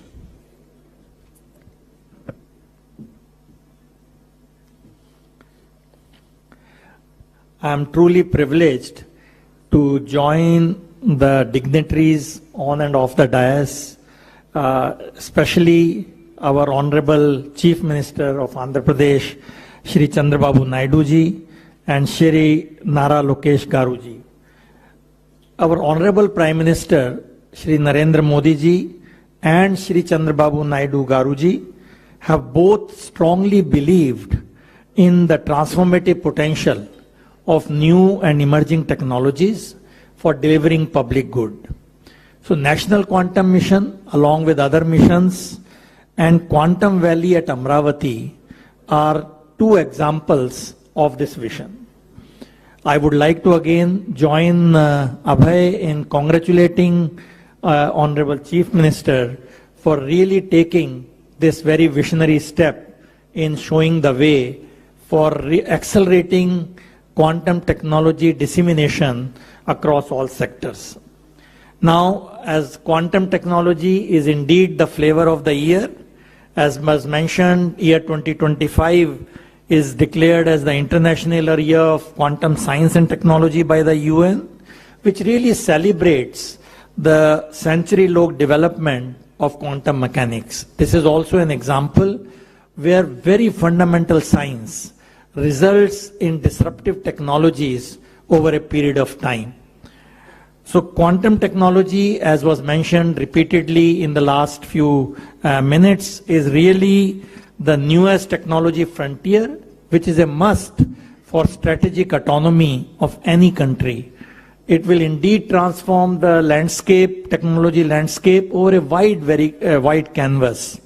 It is befitting that New Amravati should have ambitious plans for becoming a quantum technology hub in the country.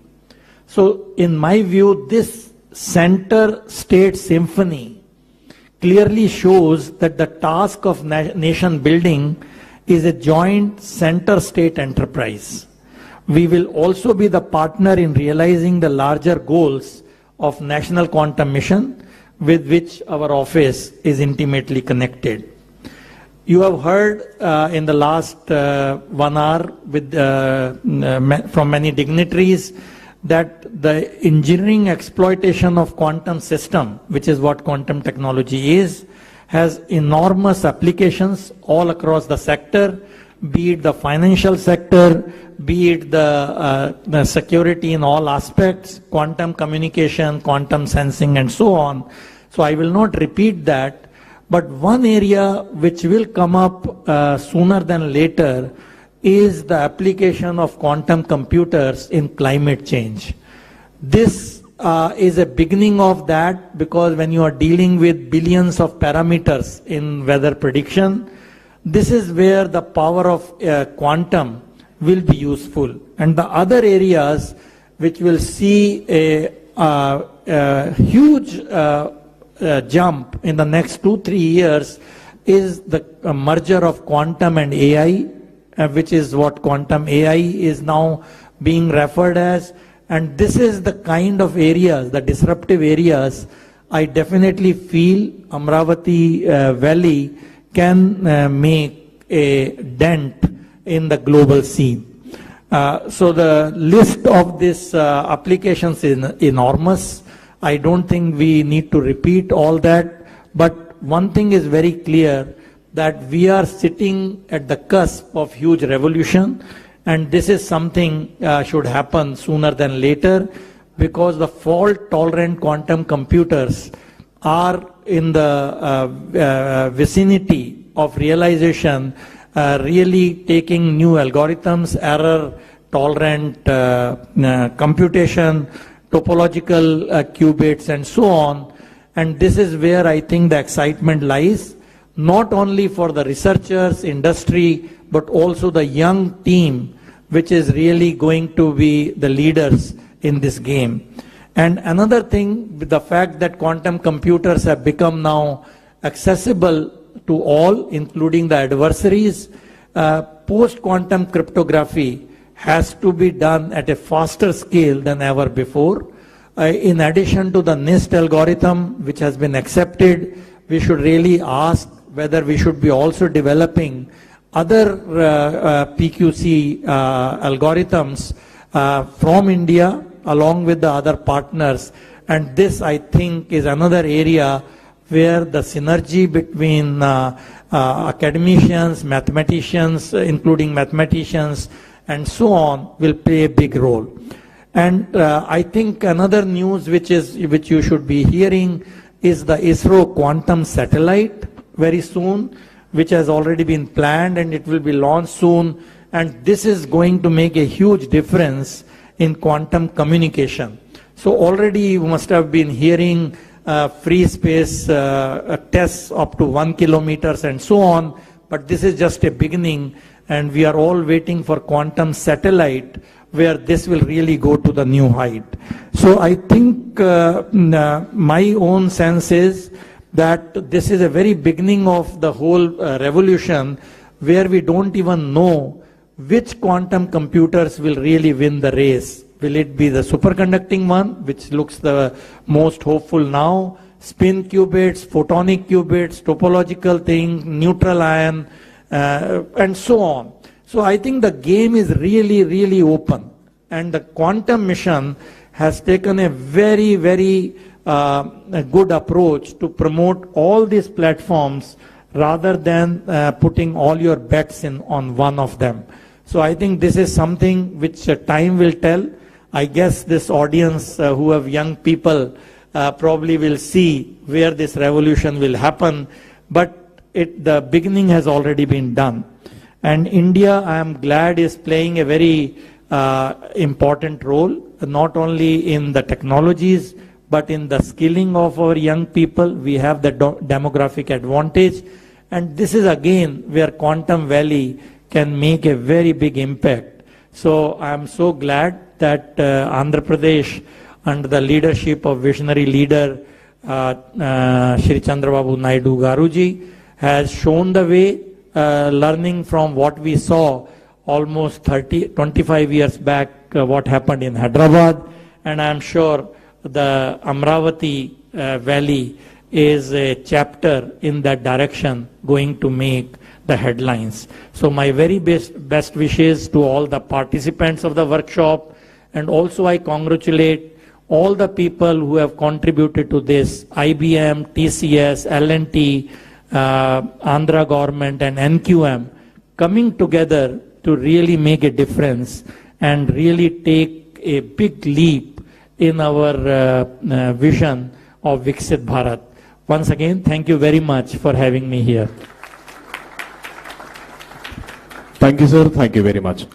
Today, Amaravati is not just hosting a workshop, it is unveiling a vision where science meets sustainability, where quantum empowers governance, and where Andhra Pradesh rises as the global hub for quantum innovation.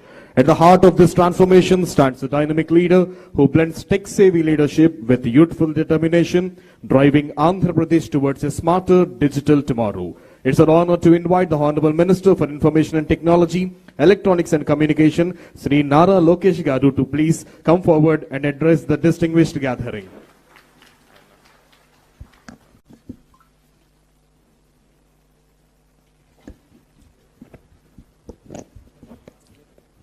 distinguished scientists, researchers, visionary technologists, academic pioneers, industry leaders, respected colleagues in the public service, and my dear friends.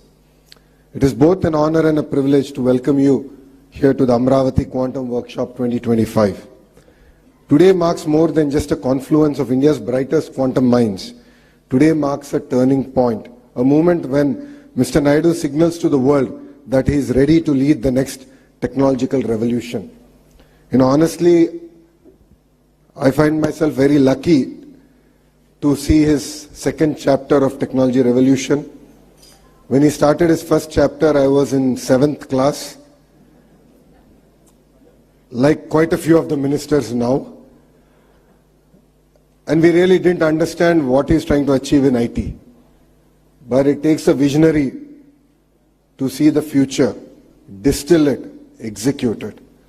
And once again, while young ministers are in their 40s, we're witnessing the next technological revolution under the leadership of the Honorable Chief Minister, Mr. Chandrababu Naidu ji.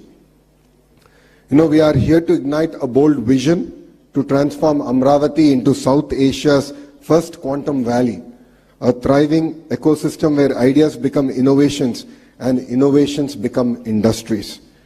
This is not a one-day event. This is the dawn of a national movement with Andhra Pradesh as its epicenter. We are investing in a full-stack quantum capability from qubit architecture to cryoelectronics, from algorithm development to global quantum standards. And I'm proud to announce that the Amravati Quantum Valley will soon be home to the IBM Quantum System 2, India's most advanced quantum computer. India's most advanced quantum computer with 156 qubits. Asia's first quantum standards testbed in collaboration with NPL, IEEE, CDAC and AWS. A thriving quantum tech startup ecosystem with anchor support from IBM, TCS, HCL, Tech Mahindra and many more. Our mission is grounded in the strategic foresight backed by the National Quantum Mission announced by our Honorable Prime Minister Narendra Modi ji and enriched by global partnerships. We are collaborating with leading academic powerhouses like IIT Madras, IISc, Purdue University and University of Tokyo. Industry leaders such as Microsoft, LTI Mindtree, QNU Labs and others to co-develop frontier applications in quantum cybersecurity. Precision sensing for defense, healthcare and aerospace, quantum chips and cryoelectronics, quantum AI for pharma, climate and supply chain resilience. This is our movement to leapfrog, not just to join the global race, but to shape the very direction of this journey. Education, talent and workforce of the future. A quantum future cannot be built without a quantum-ready workforce. We are proud to announce that APSHE's introduction of India's first integrated curriculum in quantum technologies and AI across all our universities. I request Kamakoti Garu and Satyanarayan Garu to guide us in this journey. We are all here to learn. We are all here to collaborate. Under your guidance, Madhumurthy ji is here. Kuna Sheshidhar ji is also sitting next to you. We would love to really create a robust curriculum where our students can not only excel but actually thrive in their quantum journey. This initiative will ensure that Andhra Pradesh becomes the brain capital of the global quantum ambition. In the next few years, the Amravati Quantum Valley is projected to create over 1 lakh high-skilled jobs, incubate close to 50 plus unicorns, nurture next-generation PhDs, fellowships, and internships focused exclusively on quantum science and engineering. We are not just building technology, we are building human capital that can shape the future of technology. Under the visionary leadership of Mr. Naidu, Andhra Pradesh is not just dreaming big, we are building smart and fast. We are developing a dedicated quantum research zone within Amravati Knowledge City, single window clearances for quantum startups, labs and foreign R&D centers, plug-and-play research infrastructure with L&T, IBM and DRDO as anchor partners. And when vision meets velocity, innovation thrives. Honestly, all of us here are in this workshop to learn about quantum technologies. When the leaders, the industry leaders were presenting, it felt like I was back in college, my good old days in Carnegie Mellon. I think there's a lot to learn. In the last 2 decades, the entire sector has gone through a lot of transformation, but we as Andhra Pradesh would like to lead this from the front. To the scientific community, we stand by you. To innovators and startups, we offer a launchpad here in Andhra Pradesh. To global leaders and investors, please come partner with us to create our journey and power the quantum breakthroughs. Let Amravati become to Quantum Valley what Silicon Valley became to software, a global symbol of innovation, excellence, and aspiration. To be very honest, when the Honorable Chief Minister spoke about this initiative, 99% of the people in the room didn't understand what he was talking. We were all perplexed, puzzled. I'm a Carnegie Mellon undergrad. I worked at the World Bank for 2 years. I'm a Stanford MBA. Even I was quite perplexed and puzzled. So all of us went to ChatGPT and started a research, like all of us do here. You know, it's very rare we come across visionary leadership. India is lucky to see the next version of Mr. Naidu, and we're really witnessing history here. When history is created, we really don't understand its impact and the transformation it will have on all of us. And I think we are very fortunate to have a leader like Mr. Naidu to lead from the front.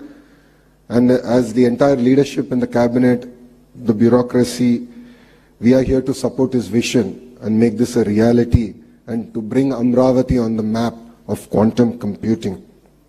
So let Amravati let us together script India's next technological chapter, quantum by design and quantum by resolve.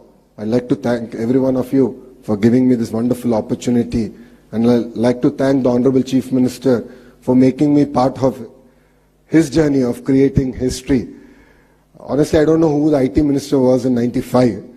I should check back and jog my memory.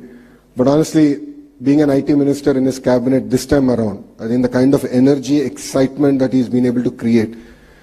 And I'd like to thank the entire national leadership here for their support in this journey. Thank you very much, and Jai Hind. Thank you, sir. Thank you so much for your wonderful words. Actually, some of us were not even born at the time of his vision started. Thank you, sir. Thank you very much. Sir, we have a video bite from Honorable Minister of State, Ministry of Science and Technology, Government of India, Dr. Jitendra Singh. I request the technical team to please present the AVI. Ladies and gentlemen, at the outset, I wish to extend my heartfelt gratitude to the Honorable Chief Minister, Shri Chandrababu Naidu Garuji, and the Government of Andhra Pradesh for the groundbreaking initiative to establish a quantum valley in Amravati. Thank you, Honorable Chief Minister, and congratulations to you and also your government. Friends, the National Quantum Mission, as we all know, is a key pillar in realizing the vision of Honorable Prime Minister with regard to the Atmanirbhar Bharat and also Viksit Bharat 2047. And this mission aims to foster self-reliance and strengthen India's innovative ecosystem, thus boosting global competitiveness and global capacities of India. And may I also add that under the visionary leadership of Honorable Prime Minister Shri Narendra Modi, India is rapidly advancing towards becoming a global leader in quantum technologies and also harnessing its exceptional scientific expertise as well as dynamic entrepreneurial spirit. And therefore this moment today marks a significant leap in India's scientific and innovation journey. The collaboration between the IBM, the Tata Consultancy Stores, the L&T and the Government of Andhra Pradesh is not just a technical alliance, it is indeed a strategic investment in the future of India's technological leadership. The Quantum Valley envisaged today is set to house India's largest quantum computer, that is 156-qubit IBM quantum system. It's going to be a landmark moment for all of us. I also extend my congratulations to all the stakeholders, the academic institutions, the R&D labs, the industry partners, the startups, the scientists, researchers, innovators who have all played a pivotal role in shaping India's quantum future.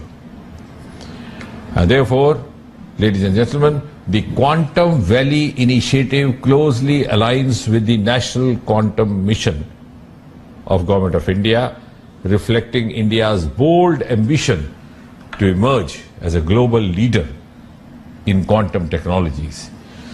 It is one of the 9 missions under Prime Minister's Science Technology Innovation Advisory Council, the PM STAC, representing India's commitment to using advanced science to tackle various challenges and seize leadership in the quantum revolution. And I'm glad to share that the Department of Science and Technology, DST, under the Ministry of Science and Technology, Government of India, is in the process of implementing the National Quantum Mission with a clear governance framework and measurable milestones. The National Quantum centers around 4 key thematic hubs, that is the T hubs. A, quantum computing in Indian Institute of Sciences, Bengaluru. B, quantum communication at IIT Madras and CDOT. C, quantum sensing and metrology at IIT Bombay. And D, quantum materials and devices at IIT Delhi, thus bringing together as many as 152 researchers from 43 institutions spanning across 17 states and 2 union territories of India. And one of the key strengths of these thematic hubs, or the T hubs, lies in their multidisciplinary approach, thus effectively bridging the gap between the cutting-edge research and the industry needs by fostering technology development, by nurturing skilled human resources, by supporting startups as well as industry partnerships, and lastly by also strengthening the international collaborations. The government, ladies and gentlemen, remains deeply committed to empower startups as vital engines of innovation and economic development of India. And therefore, through the National Quantum Mission of the NQM, the targeted support, including funding, infrastructure access, and expert mentorship, has been extended to 8 high-potential startups. And this initiative aims to cultivate a robust ecosystem for quantum-driven innovation, entrepreneurship, and also build bridges between cutting-edge research and practical applications, propelling India's advancements in the field of quantum science. And I'm also glad to share with you that in order to strengthen the capacity building in quantum technologies, the National Quantum Mission, in collaboration with AICTE, has developed a comprehensive curriculum for a B.Tech minor in quantum technologies, which would equip students with foundational knowledge and skills in this emerging domain. And therefore, I can say with confidence that India's National Quantum Mission is also closely aligned with the flagship initiatives such as Make in India, such as Digital India, thus fostering technological self-reliance in critical sectors. This commitment is reinforced by NQM through awareness programs, through conferences, through brainstorming sessions that actively engage stakeholders across academia, across R&D labs, across industry, across startups, and across the government sections. And before I conclude, ladies and gentlemen, let me make a very earnest call. Let us all unite in our collective endeavor to build a self-reliant and technologically advanced India, echoing the clarion call of Jai Jawan, Jai Kisan, Jai Vigyan, Jai Anusandhan, and embodying the true spirit of Sabka Saath, Sabka Vikas, Sabka Vishwas, Sabka Prayas. The National Quantum Mission stands as a bold stride into the quantum era to define the nation's position as a leader in the area. And therefore I firmly believe that the quantum valley which is being planned would be the springboard for our country to build a sovereign, secure, scalable quantum technology domain. And therefore, on behalf of the Government of India and also on my own behalf, I extend our full support to this Quantum Valley initiative, and I'm also proud to walk the journey together. Thank you once again. Thank you, Honorable Chief Minister Chandrababu Naidu Garu. My best wishes to all the participants. Jai Hind, Jai Vigyan. We thank Minister for State Jitendra Singh sir for the wonderful AV. Now, ladies and gentlemen, this transformative vision is not an accident of ambition. It is deliberate, focused dream of a leader who once propelled Andhra Pradesh to the forefront of the global IT revolution in 1990s and is now orchestrating its rise as a quantum superpower. We salute and warmly welcome the visionary who dreams a decade ahead, the architect of modern Andhra Pradesh, the man who sees Amaravati not just as the city, but as the beacon of intellect, invention and global impact, our Honorable Chief Minister, Sri Nara Chandrababu Naidu Garu, to give his valuable message.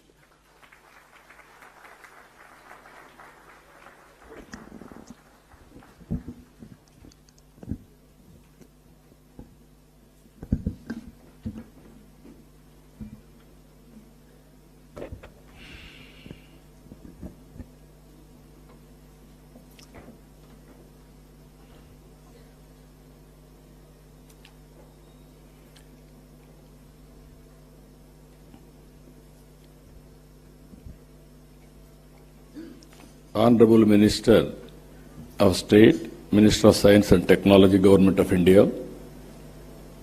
Just now he appeared on video conference, Dr. Jitendra Singh Ji.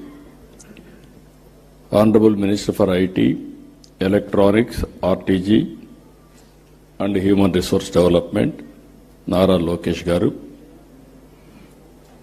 Honorable Principal Scientist, Honorable Principal Scientific Advisor to Government of India, Sri Professor Abhay Kumar Sood Garu, Honorable Secretary, Department of Science and Technology, DST, Government of India, Professor Abhay Karandekar Garu, respected Vijayanand Garu, Her Excellency Jennifer Larson Garu, K.N. Satyanarayana Garu, Professor Kamakoti Garu, Madhumurthy Garu, Satish Garu, Rajan Garu, Sandeep Patil Garu, our Secretary, respected Bhaskar Garu, and friends. Originally, we thought to promote quantum computing. Then I thought to invite some of important people who will do this job. By that time, Government of India has announced quantum mission. Here is a man, Mr. Kamakoti. Once any idea will come on his mind, he won't leave. Continuously he is pursuing things. Then he came to me. Sir, it is a important momentum for all of us. We have to push quantum computing. How to do it, we have to work it out. Then immediately I contacted Government of India, Secretary Abhayji, and then Minister. They also agreed in principle. Then how to move further, I had a discussion with some of our major players. One Mr. Venkat from IBM. He is also very responsible at that time. Immediately responded, yes sir, we are in full swing. But ultimately, Government of India has to accept, and also other players has to come forward. Then we created an ecosystem, TCS, IBM, and L&T. All three people made it a reality. I really appreciate these three players who joined together, and Government of India and Government of Andhra Pradesh are fully supporting them. Friends, you are all aware. So many aspirations and ambitions our people have expressed today. I am remembering my olden days, that is late 90s. At that time, Bill Gates innovated internet. Because of that innovation, world has become a global village. That was the beginning. I am following, as Mr. Lokesh has rightly mentioned, I started working for IT when I was 7th class. But I applied information technology in 1983-84, just he was born at that time. So, very inspiringly, I had some vision. Information technology will bring transparency, speediness, accountability, and whatnot, everything. That was the beginning. In India, nobody had a clue how to move forward. First time, I had a meeting with, today quantum computing, at least so many people have come. At that time, only few takers and some. They came, not one meeting, 2-3 meetings, we had a brainstorming. Finally, we thought we have to attempt it. We build one good iconic tower. That is where I called L&T. Even at that time, L&T was a premier organization in construction. I asked them to build high-tech city under PPP model. That was the beginning in India to promote information technology. But by that time, Bangalore and Gurgaon, they are having operations in a big way because of natural growth. Then I promoted ecosystem. Here I am using ecosystem.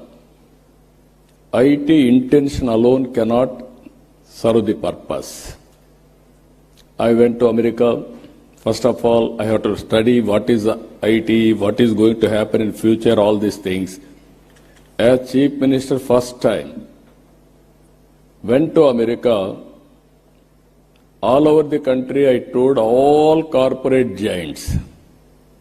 You name anybody, including Microsoft, everybody I met at that time in America, and studied what is the future, and also analyzed and also asked them this showing strength of India. I told only one thing at the time everywhere. Nobody can ignore India. India is very strong in information technology for future. Reason is British people after giving independence to us, they left English to us. They have taken my Kohinoor diamond also at that time, but they left English to us. Second, Indians are very strong in mathematics. Zero invented by Indian. So that is our strength. This is where I used to promote. Then after 15 days I came back. I started number of engineering colleges. And also I promoted IT education and asking people to educate their children in IT. All these things, starting with iTech City, working with IT promotion in all walks of life. Today I can say very proudly, Hyderabad has become a hub for IT and also all related, not only IT, all futuristic technologies. Highest per capita income in India, contributing Hyderabad 75% income for the state. I can announce proudly, all over the world, every 4 or 3, one is Indian in IT sector. Among Indians, 35% are Telugu community all over the world, including India. Now again I can say one thing, highest per capita income all over the world, you go to any country, America, our Consul General is here. I am proud to say we are serving your country, our people, in a big way. That is where highest per capita income, you go any country, Australia, Africa, or America, everywhere, Indians are earning. All these things happen within 25 years' time. Now I am saying, at that time, iTech City with IT, America is having Silicon Valley. We wanted to create Quantum Valley in India. That is where Andhra Pradesh comes. That is the inspiration. We are having to start Quantum Valley and also quantum computing. As Sandeep Patel has rightly mentioned, people are thinking, what is the use for IT or quantum computing? I don't have any doubt about it. Today, everything is related with technologies. Earlier, we used to send people for war. It is no more relevant. Without technology, no war at all.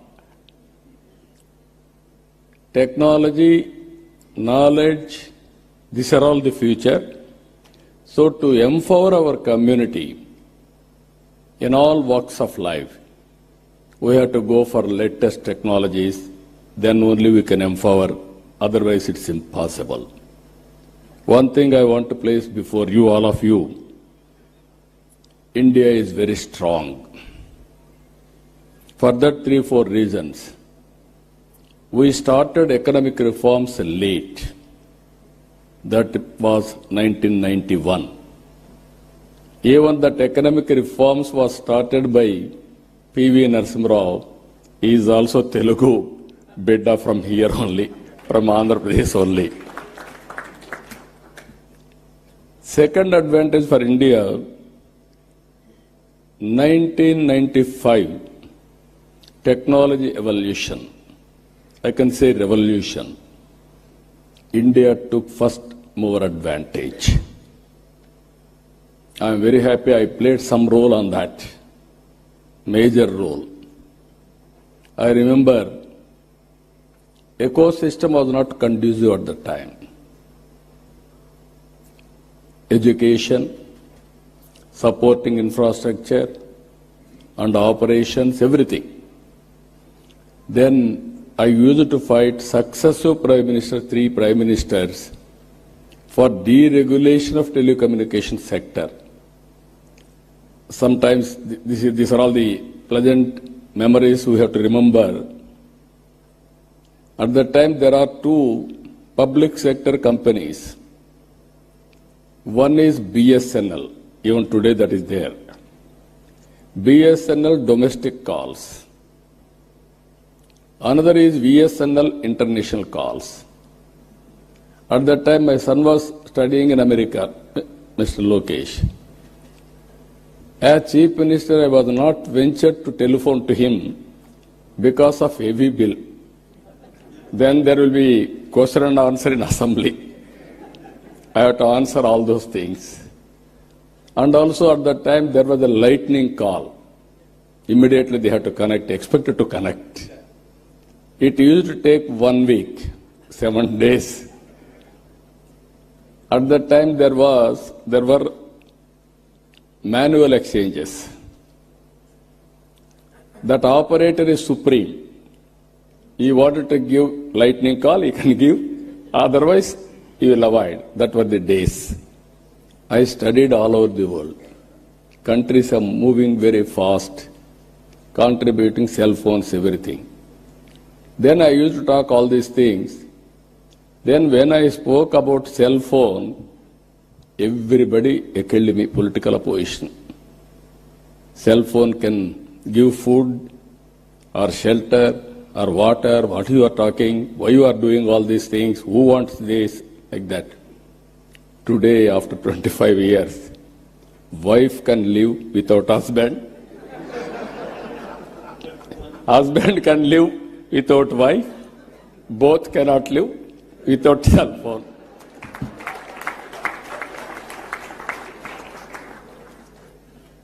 As a matter of fact, it is a weapon for everything. I can work, I can communicate, I can operate, I can do everything. But not everything. That is where reforms has taken place. Third one, technology evolution. Indians are playing major role. Now India is having advantage demographic dividend. This some of you may not understand. Biggest advantage for India, young India. Always youngsters can take risk. While all other countries are facing aging problem, this demographic dividend advantage will be there up to 2047. Now I can say proudly, India's population is 146 crore population. China's population is 130 crore now. India will increase up to 170, 165. China population will be 100 crores. It is decreasing now. So, Indians can service the Indian community 80%. 20% can service global community now. Both corporate and public governance. That is the power of India. That is the power of population in India by using technology. Nobody can beat India in development. So these are all three advantages. Now, as our friends has rightly mentioned, now we are all working here. Quantum Valley with deep technologies. This is very order of the day. Earlier, only IT and applications. Now, as on today, AI has become a reality. Deep technologies are becoming a reality. And also, one example I can give you what my plans. Andhra Pradesh is having some advantages. One is Sriharikota satellite launching pad for India. I wanted now, Honorable Prime Minister and also Government of India, has allowed private investment in space technology. We wanted to create space technology, space city, aerospace, defense and civilian, huge demand in India. We want to go for aerospace and also electronics. Earlier, India was importing. Today, we are exporting. There is huge demand globally, even for electronics production. And also drones. Without drones, nowadays we are all watching. Drone is very, very essential to war or otherwise to have civilian applications, so many things. We created a drone city. Automobile, new technologies are emerging. Green energy, EV vehicles, everything there we are working. So, Andhra Pradesh is very strong in green energy. I have seen in my life, there was no phone. Only affluent people, 5-6 villages or in a town, 1 or 2 phones. In 1989, when I started 1978 as MLA, 89 I contested from Kuppam. For the last 9 times I'm winning there. I announced in Kuppam in one public meeting, I am going to bring electronic exchange. Then my opposition criticized me, how he is going to bring electronic exchange. Manual, because we had only 20 phones in the constituency itself. That was the issue now. Everybody in my constituency today, they are having cell phones, smartphones, everybody is operating. Today, if you can see, in my government, all services I wanted to provide through WhatsApp governance. That is what IT Ministry has started. It is going on as on today extremely well. By August 15th, 100% services will be online. Nobody need to come to office. There is one more advantage in this. I can analyze through AI tool what type of complaints, who is complaining, whom they are complaining. Then I can take so many actions. Now here I wanted to request all of you. This is the ecosystem we wanted to create. There, quantum computing is very much needed. As Kamakoti has rightly mentioned, by January 1st, Quantum Computing Center will operate from Amaravati. This is where beginning of Quantum Valley. Then, not only starting with quantum computing, we have to bring ecosystem. We have to bring use cases. He rightly mentioned 100 use cases by August 15th, 2026. That was the beginning only. I wanted to see, as on today, very interestingly, if you can go through, average AI usage. World average 31%. India average 65%. Here, top AI usage, China, India, USA, Europe. I am confident China population will reduce, India population will increase. More AI utilization will be India. That is going to happen very soon. I am 100% confident on that. If you talk all these things, if you see here, 92% of Indian knowledge workers are using AI. Just now, IT Minister has rightly mentioned, he had a confusion on quantum computing. Then he asked ChatGPT. Immediately, it has given answer for him. Then no need to shy away, or otherwise he got answer for that. That is the future now I'm saying to all my workers, everybody. Any doubt, you can go, you can prepare with a Chat GPT, this type of solutions. But ultimately what I am thinking, for example in Andhra Pradesh, TCS is our partners not now on information technology from the beginning. Now we are working data lake. By integrating all records in Andhra Pradesh with data, individuals, authentication with Aadhaar, and also family as a unit, and every house is geotagged, and also GPI, GI, and also Government of India programs, Government of Andhra Pradesh programs, and public satisfaction, service delivery, all files online. Now we are going, historical data is available, we are computerizing, we are putting on cloud or data centers, and at the same time tools are available, AI, now we are talking quantum AI for quantum computing, and also real-time data is available now through satellite, drones, CCTV cameras, IoT, wearables, sensors. By creating aware, we are getting 42 parameters real time.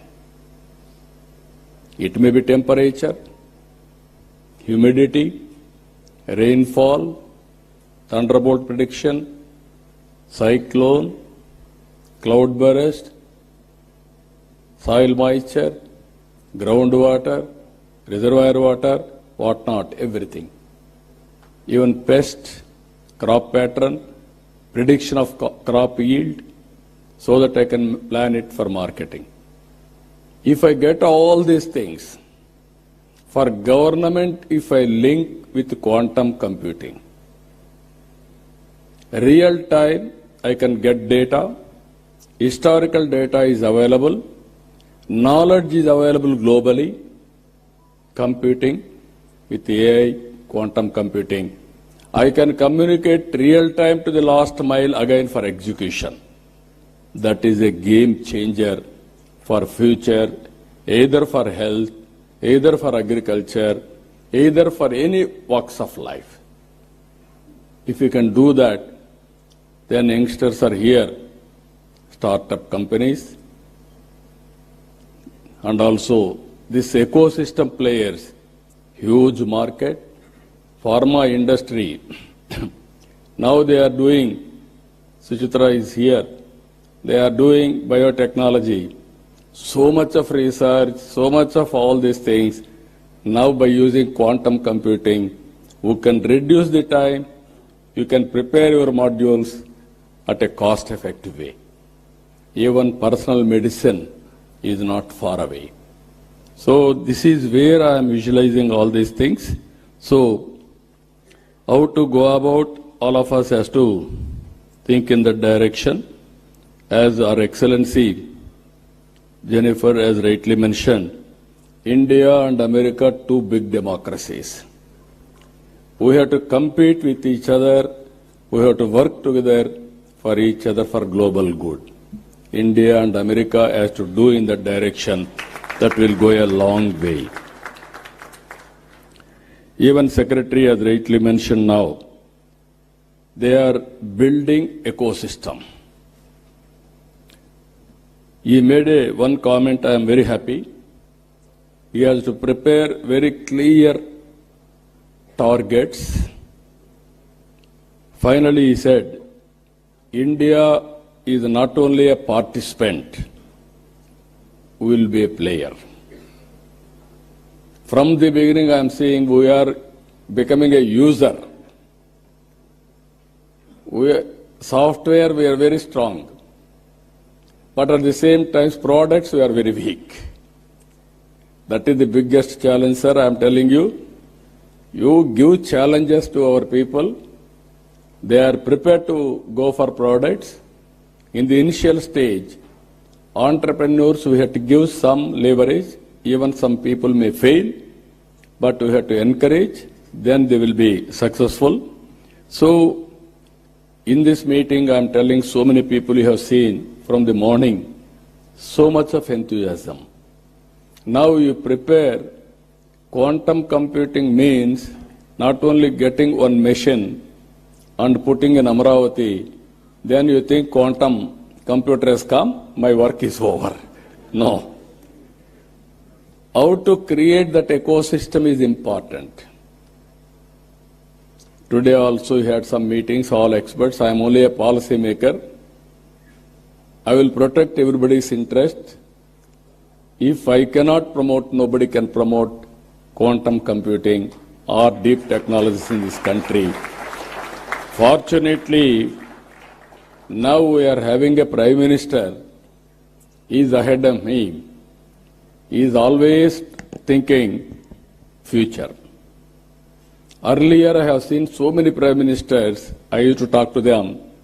Sometimes they used to say, we won't understand why you are making me to suffer. That were the days. Today, if I talk something, Prime Minister will give not only answer, he will give a solution. That is how he is working. We are proud, that's where I am saying always, right time, right leader, right place. That is Honorable Prime Minister Narendra Modi ji. With this, even yesterday was talking to me, now sending people to war, there is no relevance. We have to concentrate on technology.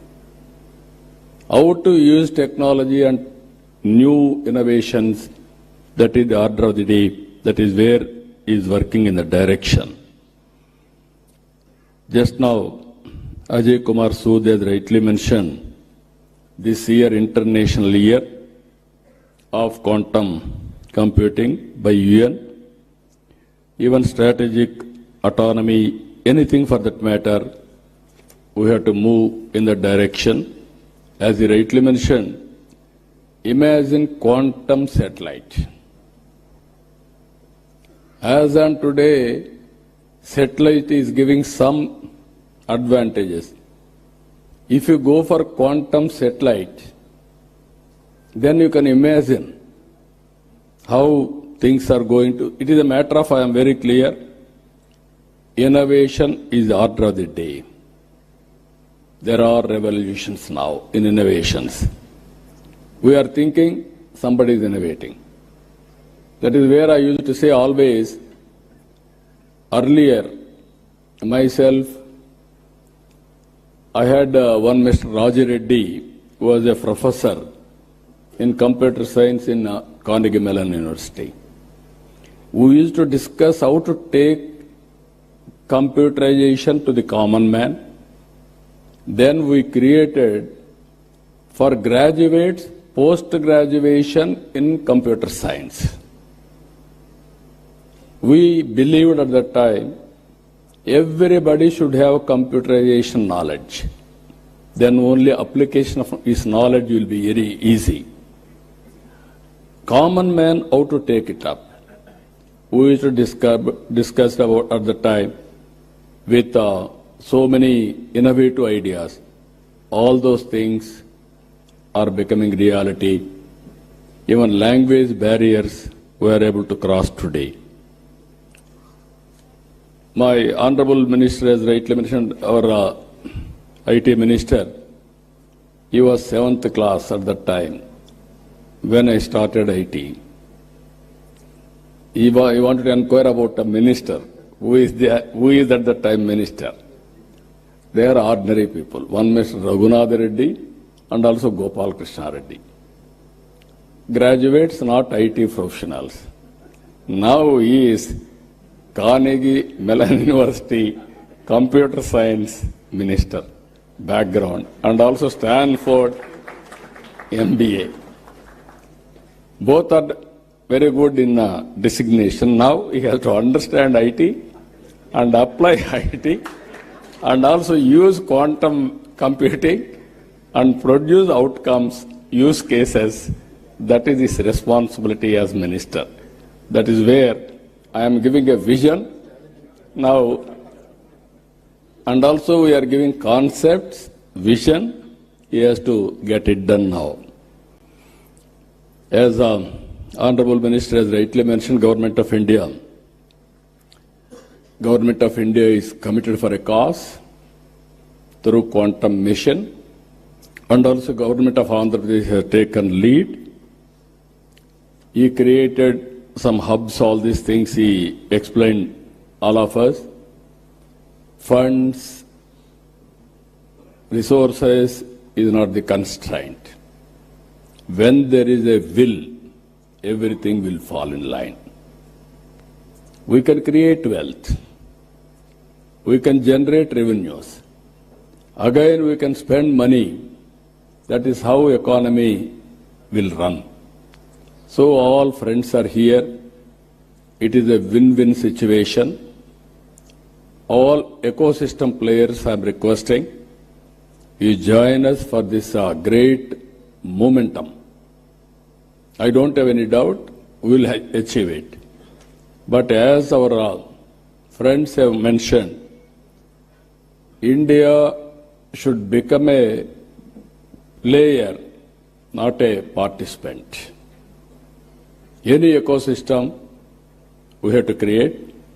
All international companies, I am telling you, if you miss now, you will miss forever. Nobody can venture missing India. It is a happening place, and also no longer if you think we will develop a product, we will market in India. No, you develop a product in India and you use Indian market also, and also Indian resources. So with everything, we are having clear vision. We will transform our vision with the support of Government of India. Friends, I am requesting, sky is the limit for innovations. You are thinking somebody is innovating. Essence of time, you have to keep it in mind. Move in the competitive world, then everything is possible. I am very happy by seeing all of you, so much of response. Even our people have stopped at one stage further registrations because room is very full. That is the enthusiasm it has created now. As our people have rightly mentioned, we have created one ecosystem, Ratan Tata Innovation Hub at Amaravati, and also 5 zones, 5 spoke models. We wanted to bring industry to lead, academic institutions as knowledge partner, and also I wanted to promote in a big way every one family, one entrepreneur. Earlier I promoted one family, one IT professional. It has served my purpose. Today I am promoting one family, one entrepreneur. That is especially in a knowledge economy. Working from anywhere, it is not a big issue. Think globally, act globally. Distance is not the constraint. From Vijayawada or remote village in Andhra Pradesh, you start a company, you can serve the global community. That is the for today. That is going to happen for future. With this, for all our endeavors, quantum computing is going to play very crucial role. It will be next level. It won't come below this. With this excellent meeting, always I am saying I am a student, learning from others, and through public policies, I wanted to implement for the empowerment of people. Even today, by sitting here 4 or 5 hours, I am writing everything. I am understanding next level of technologies, how to integrate in my governance. I am very happy. Excellent occasion, very good momentum. Today you are going to declare Amaravati declaration. That declaration will take it up to the logical conclusion. I am assuring you again and again, any hurdles, I will work it out, I will sort it out. But Government of India is here, there won't be any hurdles now. Everything is positive. So, good luck for all of us. Thank you. Excellent day. All of you joined. All giants are here. National, international experts are here. Now everything is possible. Good luck for all of us. Thank you. Thank you one and all. And this vision derived a standing ovation from all the investors. Thank you, sir. Thank you so much for the wonderful and inspiring words, sir. Thank you very much, sir. And now I request the Secretary to Government, IT&C Department, Government of Andhra Pradesh, Sri Bhaskar Katamaneni IAS, sir, to please come forward for the Amaravati draft declaration.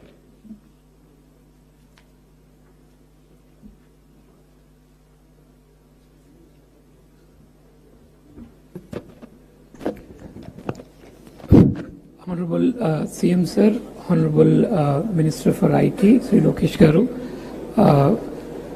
Her Excellency, and all the dignitaries on the stage. Sir, morning, we started a day little early. From 8 o'clock to 11 o'clock, we had 3 round tables with experts, including experts from the different areas, government officials, our global partners, startups, as well as the academia. All together, we had deliberated on a lot of issues like quantum computing, algorithms, quantum sensing, about quantum communication, capacity building, standards, and also quantum materials and the hardware. After deliberating all these things, we had prepared a short draft declaration based on the deliberation so far. We will read out the declaration, and then as the day progresses, sir, the further sessions also, all the suggestions coming in, all the ideas coming in, we will further incorporate, and the final declaration we will be doing at the end of the day, incorporating all the ideas. In your presence, we want to take your guidance also, and a few of the experts would be leaving after this session. So we wanted to take this opportunity to also have their ideas on that. That is the reason we are presenting the draft declaration now, which will further improve during the course of the day to make a final declaration, sir.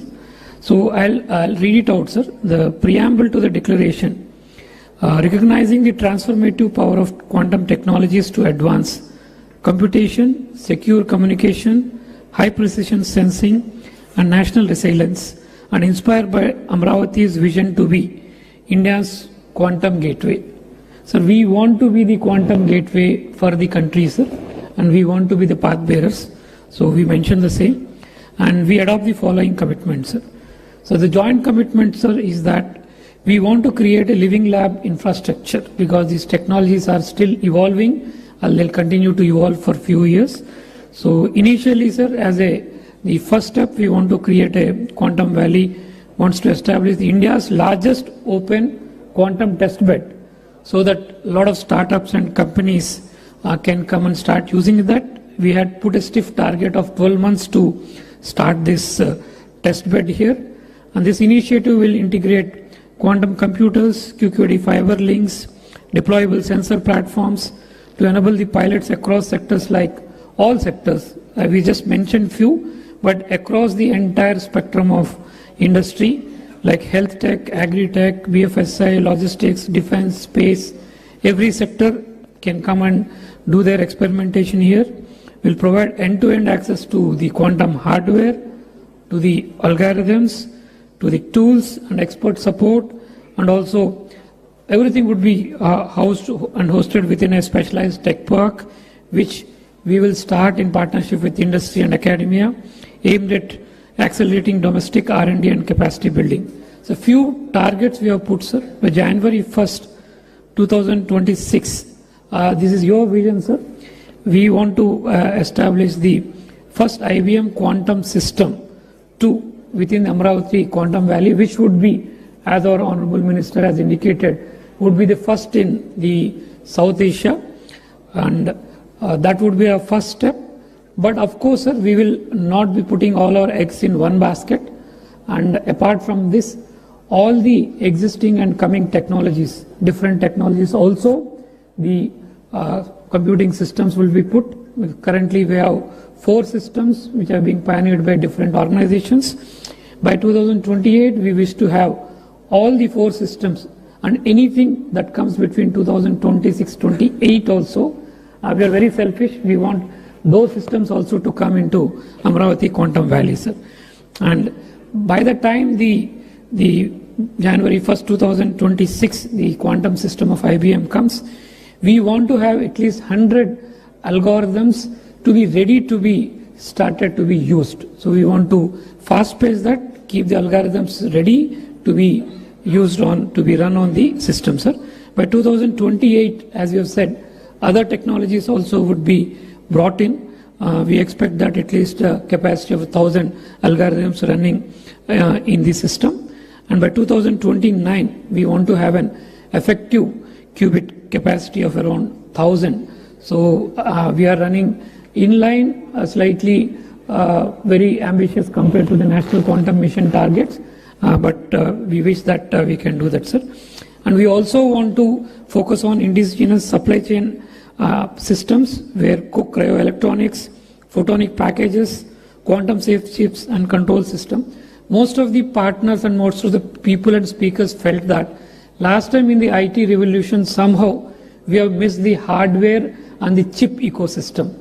And this time we should not do that, and we should ensure that from the computing systems we should also take advantage and build the hardware ecosystem where we are able to manufacture the hardware chips required within the country itself and also export to the other parts of the country, what Taiwan is able to do for the world today in the normal chips which are using processors and all. In terms of quantum chips and quantum hardware, India should become the place, and Amravati Quantum Valley should become the place where the chips and hardware are designed and manufactured.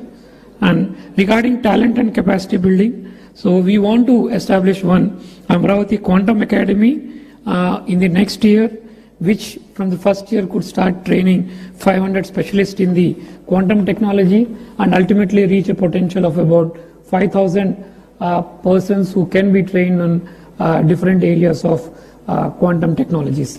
And then academic enablement, we want the first mover. We want to have 20 universities in AP and about 100 in India. This is in line with the National Quantum Mission targets. Can start the courses in undergrad, postgrad and PhD programs. The timelines we have put to ourselves by about January 1, 2026. The curriculum would be ready. Our state government higher education department is actively completing that part. And by the next year, by 2027, we want to have the courses all started everywhere and then take advantage of. And then we also want to make a place for the startups and the investment. We want to be investment catalyst. Start 1,000 crore dedicated quantum fund where the startups can access the fund and also the infrastructure.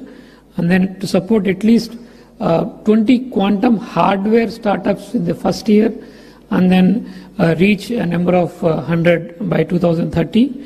And we'll also provide sandboxes to them.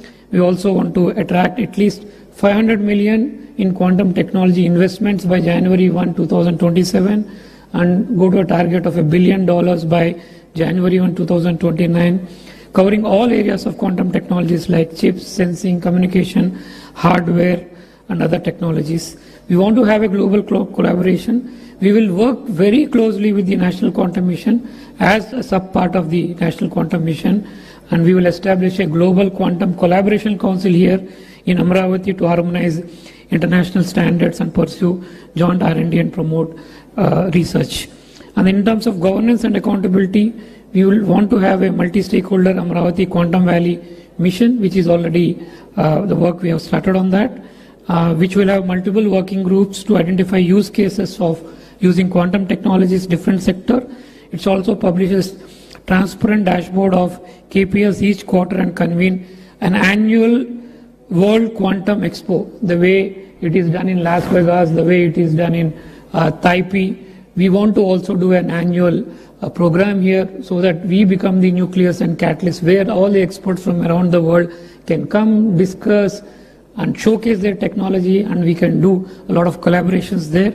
Every year from 2027, sir, with your permission, we want to do a Quantum Expo in Amravati. And if somebody takes the name of Quantum Expo, the name should be synonymous with Amravati, sir. This has happened with many sectors.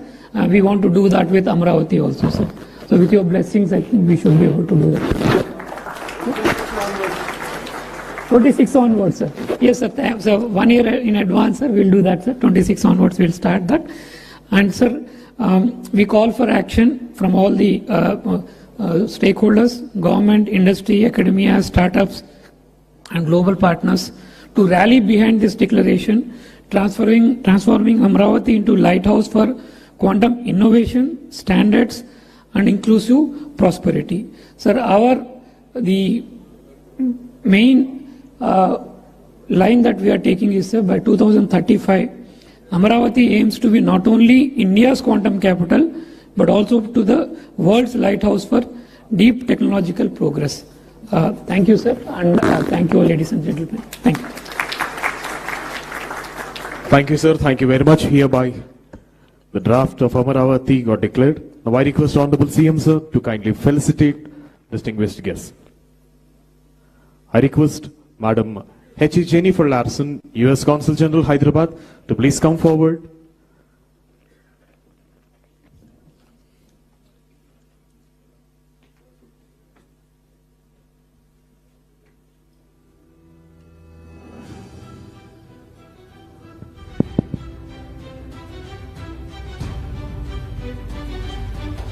H. Jennifer Larson, U.S. Consul General, Hyderabad.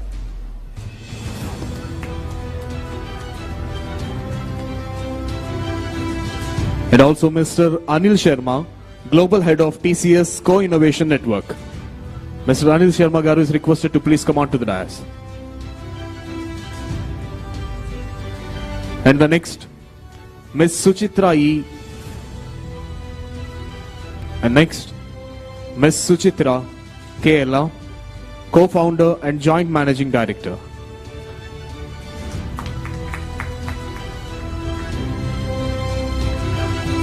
Next comes Mr. Rajiv Kumar, Managing Director, Microsoft India Development Center.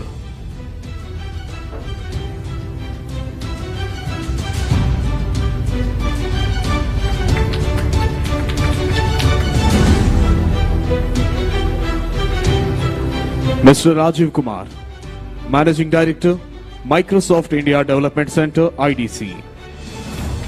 And the next comes Mr. Amitabh Ghoshal, Vice President, India Operations, L3 Harris.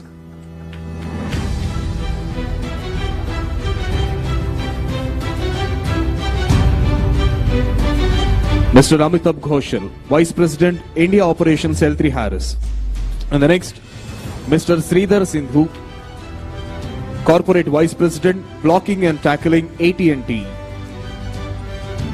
Mr. Sridhar Sindhu, Corporate Vice President, Blocking and Tackling, AT&T.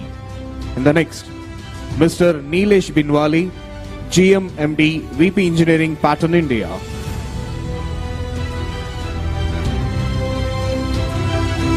Mr. Neeraj Binwali, GM MD, VP Engineering, Pattern India.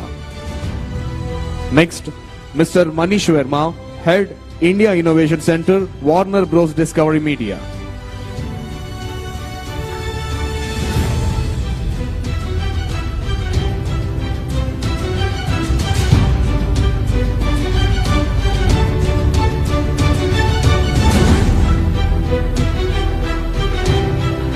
Mr. Manish Verma, Head, India Innovation Center, Warner Bros. Discovery Media. Next, Mr. Phani Mitra, Global Chief Digital and Information Officer, Dr. Reddy's. Next, Mr. Amit Singhi, Director, IBM Research India and CTO, IBM India and South Asia.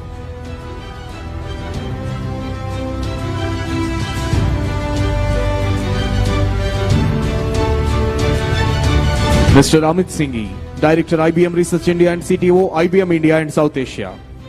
Mr. Rahul Sharma, Managing Director, USIBC.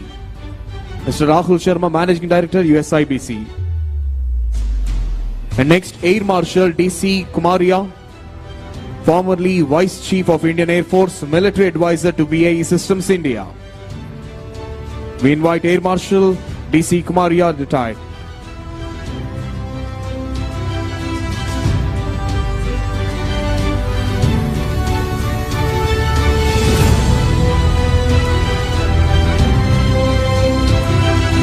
Air Marshal D.C. Kumaria, sir.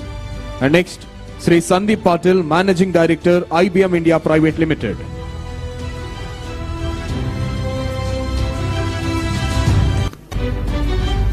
Sri Sandeep Patil, Managing Director, IBM India Private Limited.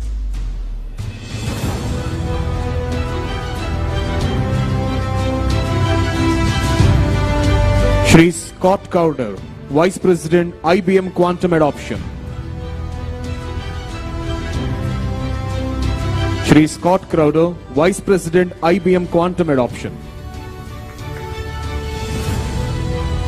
Shri V. Rajan Garu, President, Technology Software and Services, Tata Consultancy Services Limited.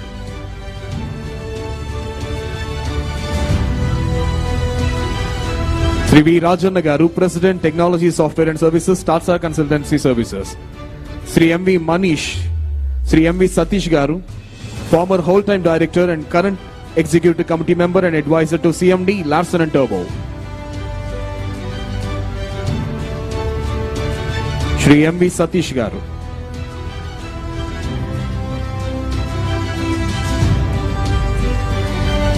Professor V. Kamakoti Garu, Director, IIT Madras.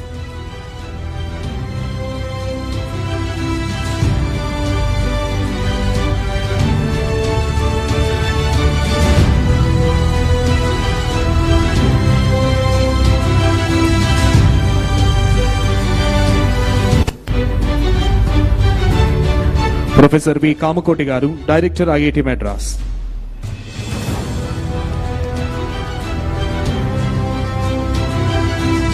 Shri K. N. Satyanarayan Garu, Director, IIT Tirupati.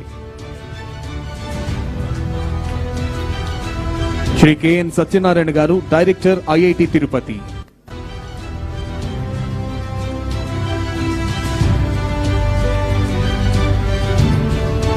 Professor Abhay Karandikar Garu, Secretary, Department of Science and Technology, DST, Government of India.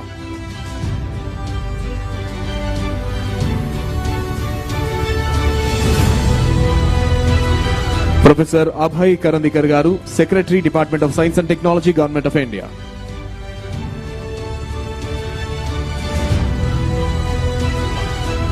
Professor Ajay Kumar Sood Garu, Principal Scientific Advisor to Government of India.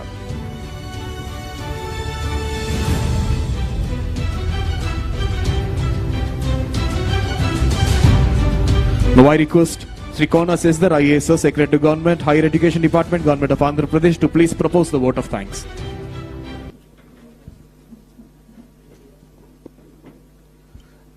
Good morning, everybody. My colleague, Secretary IT Bhaskar, deals with the technology side, and I, as Secretary Education, Skill Development and Training, deal with the academic side. As you know, it takes two hands for a clap. I assure you, sir, that we will work very closely along with industry to realize your vision. As we conclude this inspiring inaugural session of the Amravati Quantum Workshop 2025, it is my privilege to deliver the vote of thanks on behalf of the Government of Andhra Pradesh. First and foremost, I extend our deepest gratitude to our Honorable Chief Minister of Andhra Pradesh, Sri Nara Chandrababu Naidu Garu, for his visionary leadership and unwavering commitment to transforming Amravati into a global capital for quantum technologies. Sir, your presence and your words today have not only energized us, but have also reaffirmed a collective mission to build the Andhra Pradesh Quantum Valley as a beacon of innovation for India and the world. I also wish to thank Honorable Minister of State, Ministry of Science and Technology, Government of India, Dr. Jitendra Singh, for his message and words of wisdom. A heartfelt thanks to our Honorable Minister of HRD, IT Electronics and RTGS, Government of Andhra Pradesh, Sri Nara Lokesh Garu, for his inspiring keynote address, his relentless and futuristic vision for the state to lead in technology and education. I am proud to share that as we herald into this new era of quantum computing in the state's education ecosystem from our schools to colleges is undergoing a transformation as a part of learning excellence in Andhra Pradesh, that is LEAP program. Here, we have a very important role to play, and our state universities, as my colleague Professor Madhumurthy Garu has said, the state universities are gearing up for this revolution. This proactive approach by our universities is fundamental to achieving our vision of a vibrant quantum ecosystem in Amravati.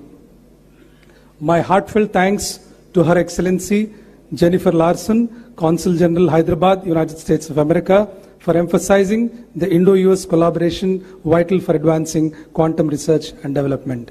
We are also deeply indebted to Professor Ajay Kumar Sood, Principal Scientific Advisor to Government of India, Professor Abhay Karandikar, Secretary, Department of Science and Technology, Government of India, Shri K. Vijayanand Garu, Chief Secretary, Government of Andhra Pradesh, Shri Sandeep Patel, Managing Director, IBM, Mr. Scott Crowder, Vice President, IBM, Mr. M.V. Satish, Executive Committee Member and Advisor to CMD Larsen and Toubro, Mr. V. Rajanna, President, Technology, Software and Services and Head of Technology and Software Businesses, TCS, Professor Kamakoti, Director, IIT Madras, Professor K. N. Satyanarayana Garu, Director, IIT Tirupati, and my colleague, Professor K. Madhumurthy Garu, Chairman, APSHI, for the address and sharing Andhra Pradesh's vision and mission. To all our esteemed guests from academia, industry, and senior government officials from Government of India and Government of Andhra Pradesh, and Vice Chancellors from all our universities, thank you very much for your active participation. My special appreciation to my colleague Bhaskar, IT Secretary, for bringing out the Amravati Draft Declaration. At this moment, I am reminded of Dr. APJ Abdul Kalam's inspiring words. Dream is not that which you see while sleeping. It is something that does not let you sleep. Today, we have collectively shared a dream, envisioned by our Honorable Chief Minister, a dream of transforming Amravati into a vibrant, globally recognized quantum hub. Together, let us translate this vision into a reality. Thank you very much once again, and I look forward to seeing you all in the post-lunch session. Thank you very much. The post-lunch session will start at 2:30. So I think some of you got messages saying that 1:45, but it's because we are a little late. It will be 1 hour from now, so 2:30. So thank you. Thank you, sir. Thank you very much. Now I request Honorable CM, sir, and other dignitaries on the dais to please proceed for a group photo at the IBM prototype computer.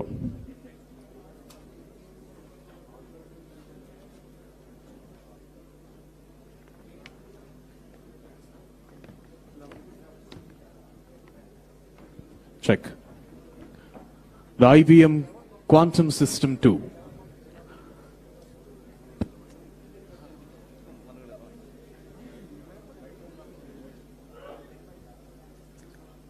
IBM leads the world in quantum computing.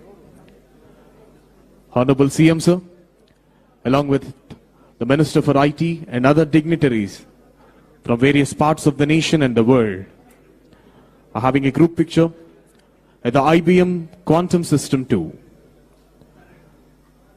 The future is here.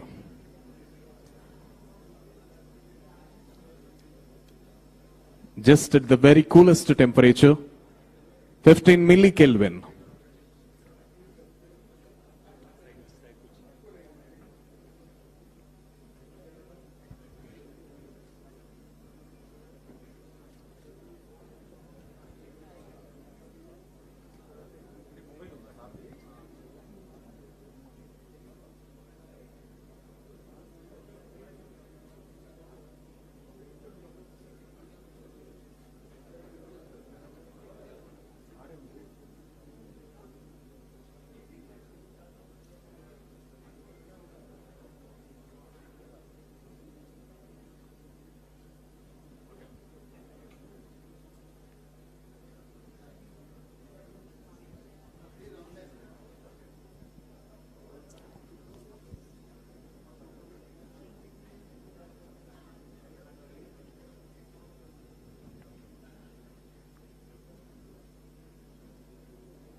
The lunch will be provided at the government.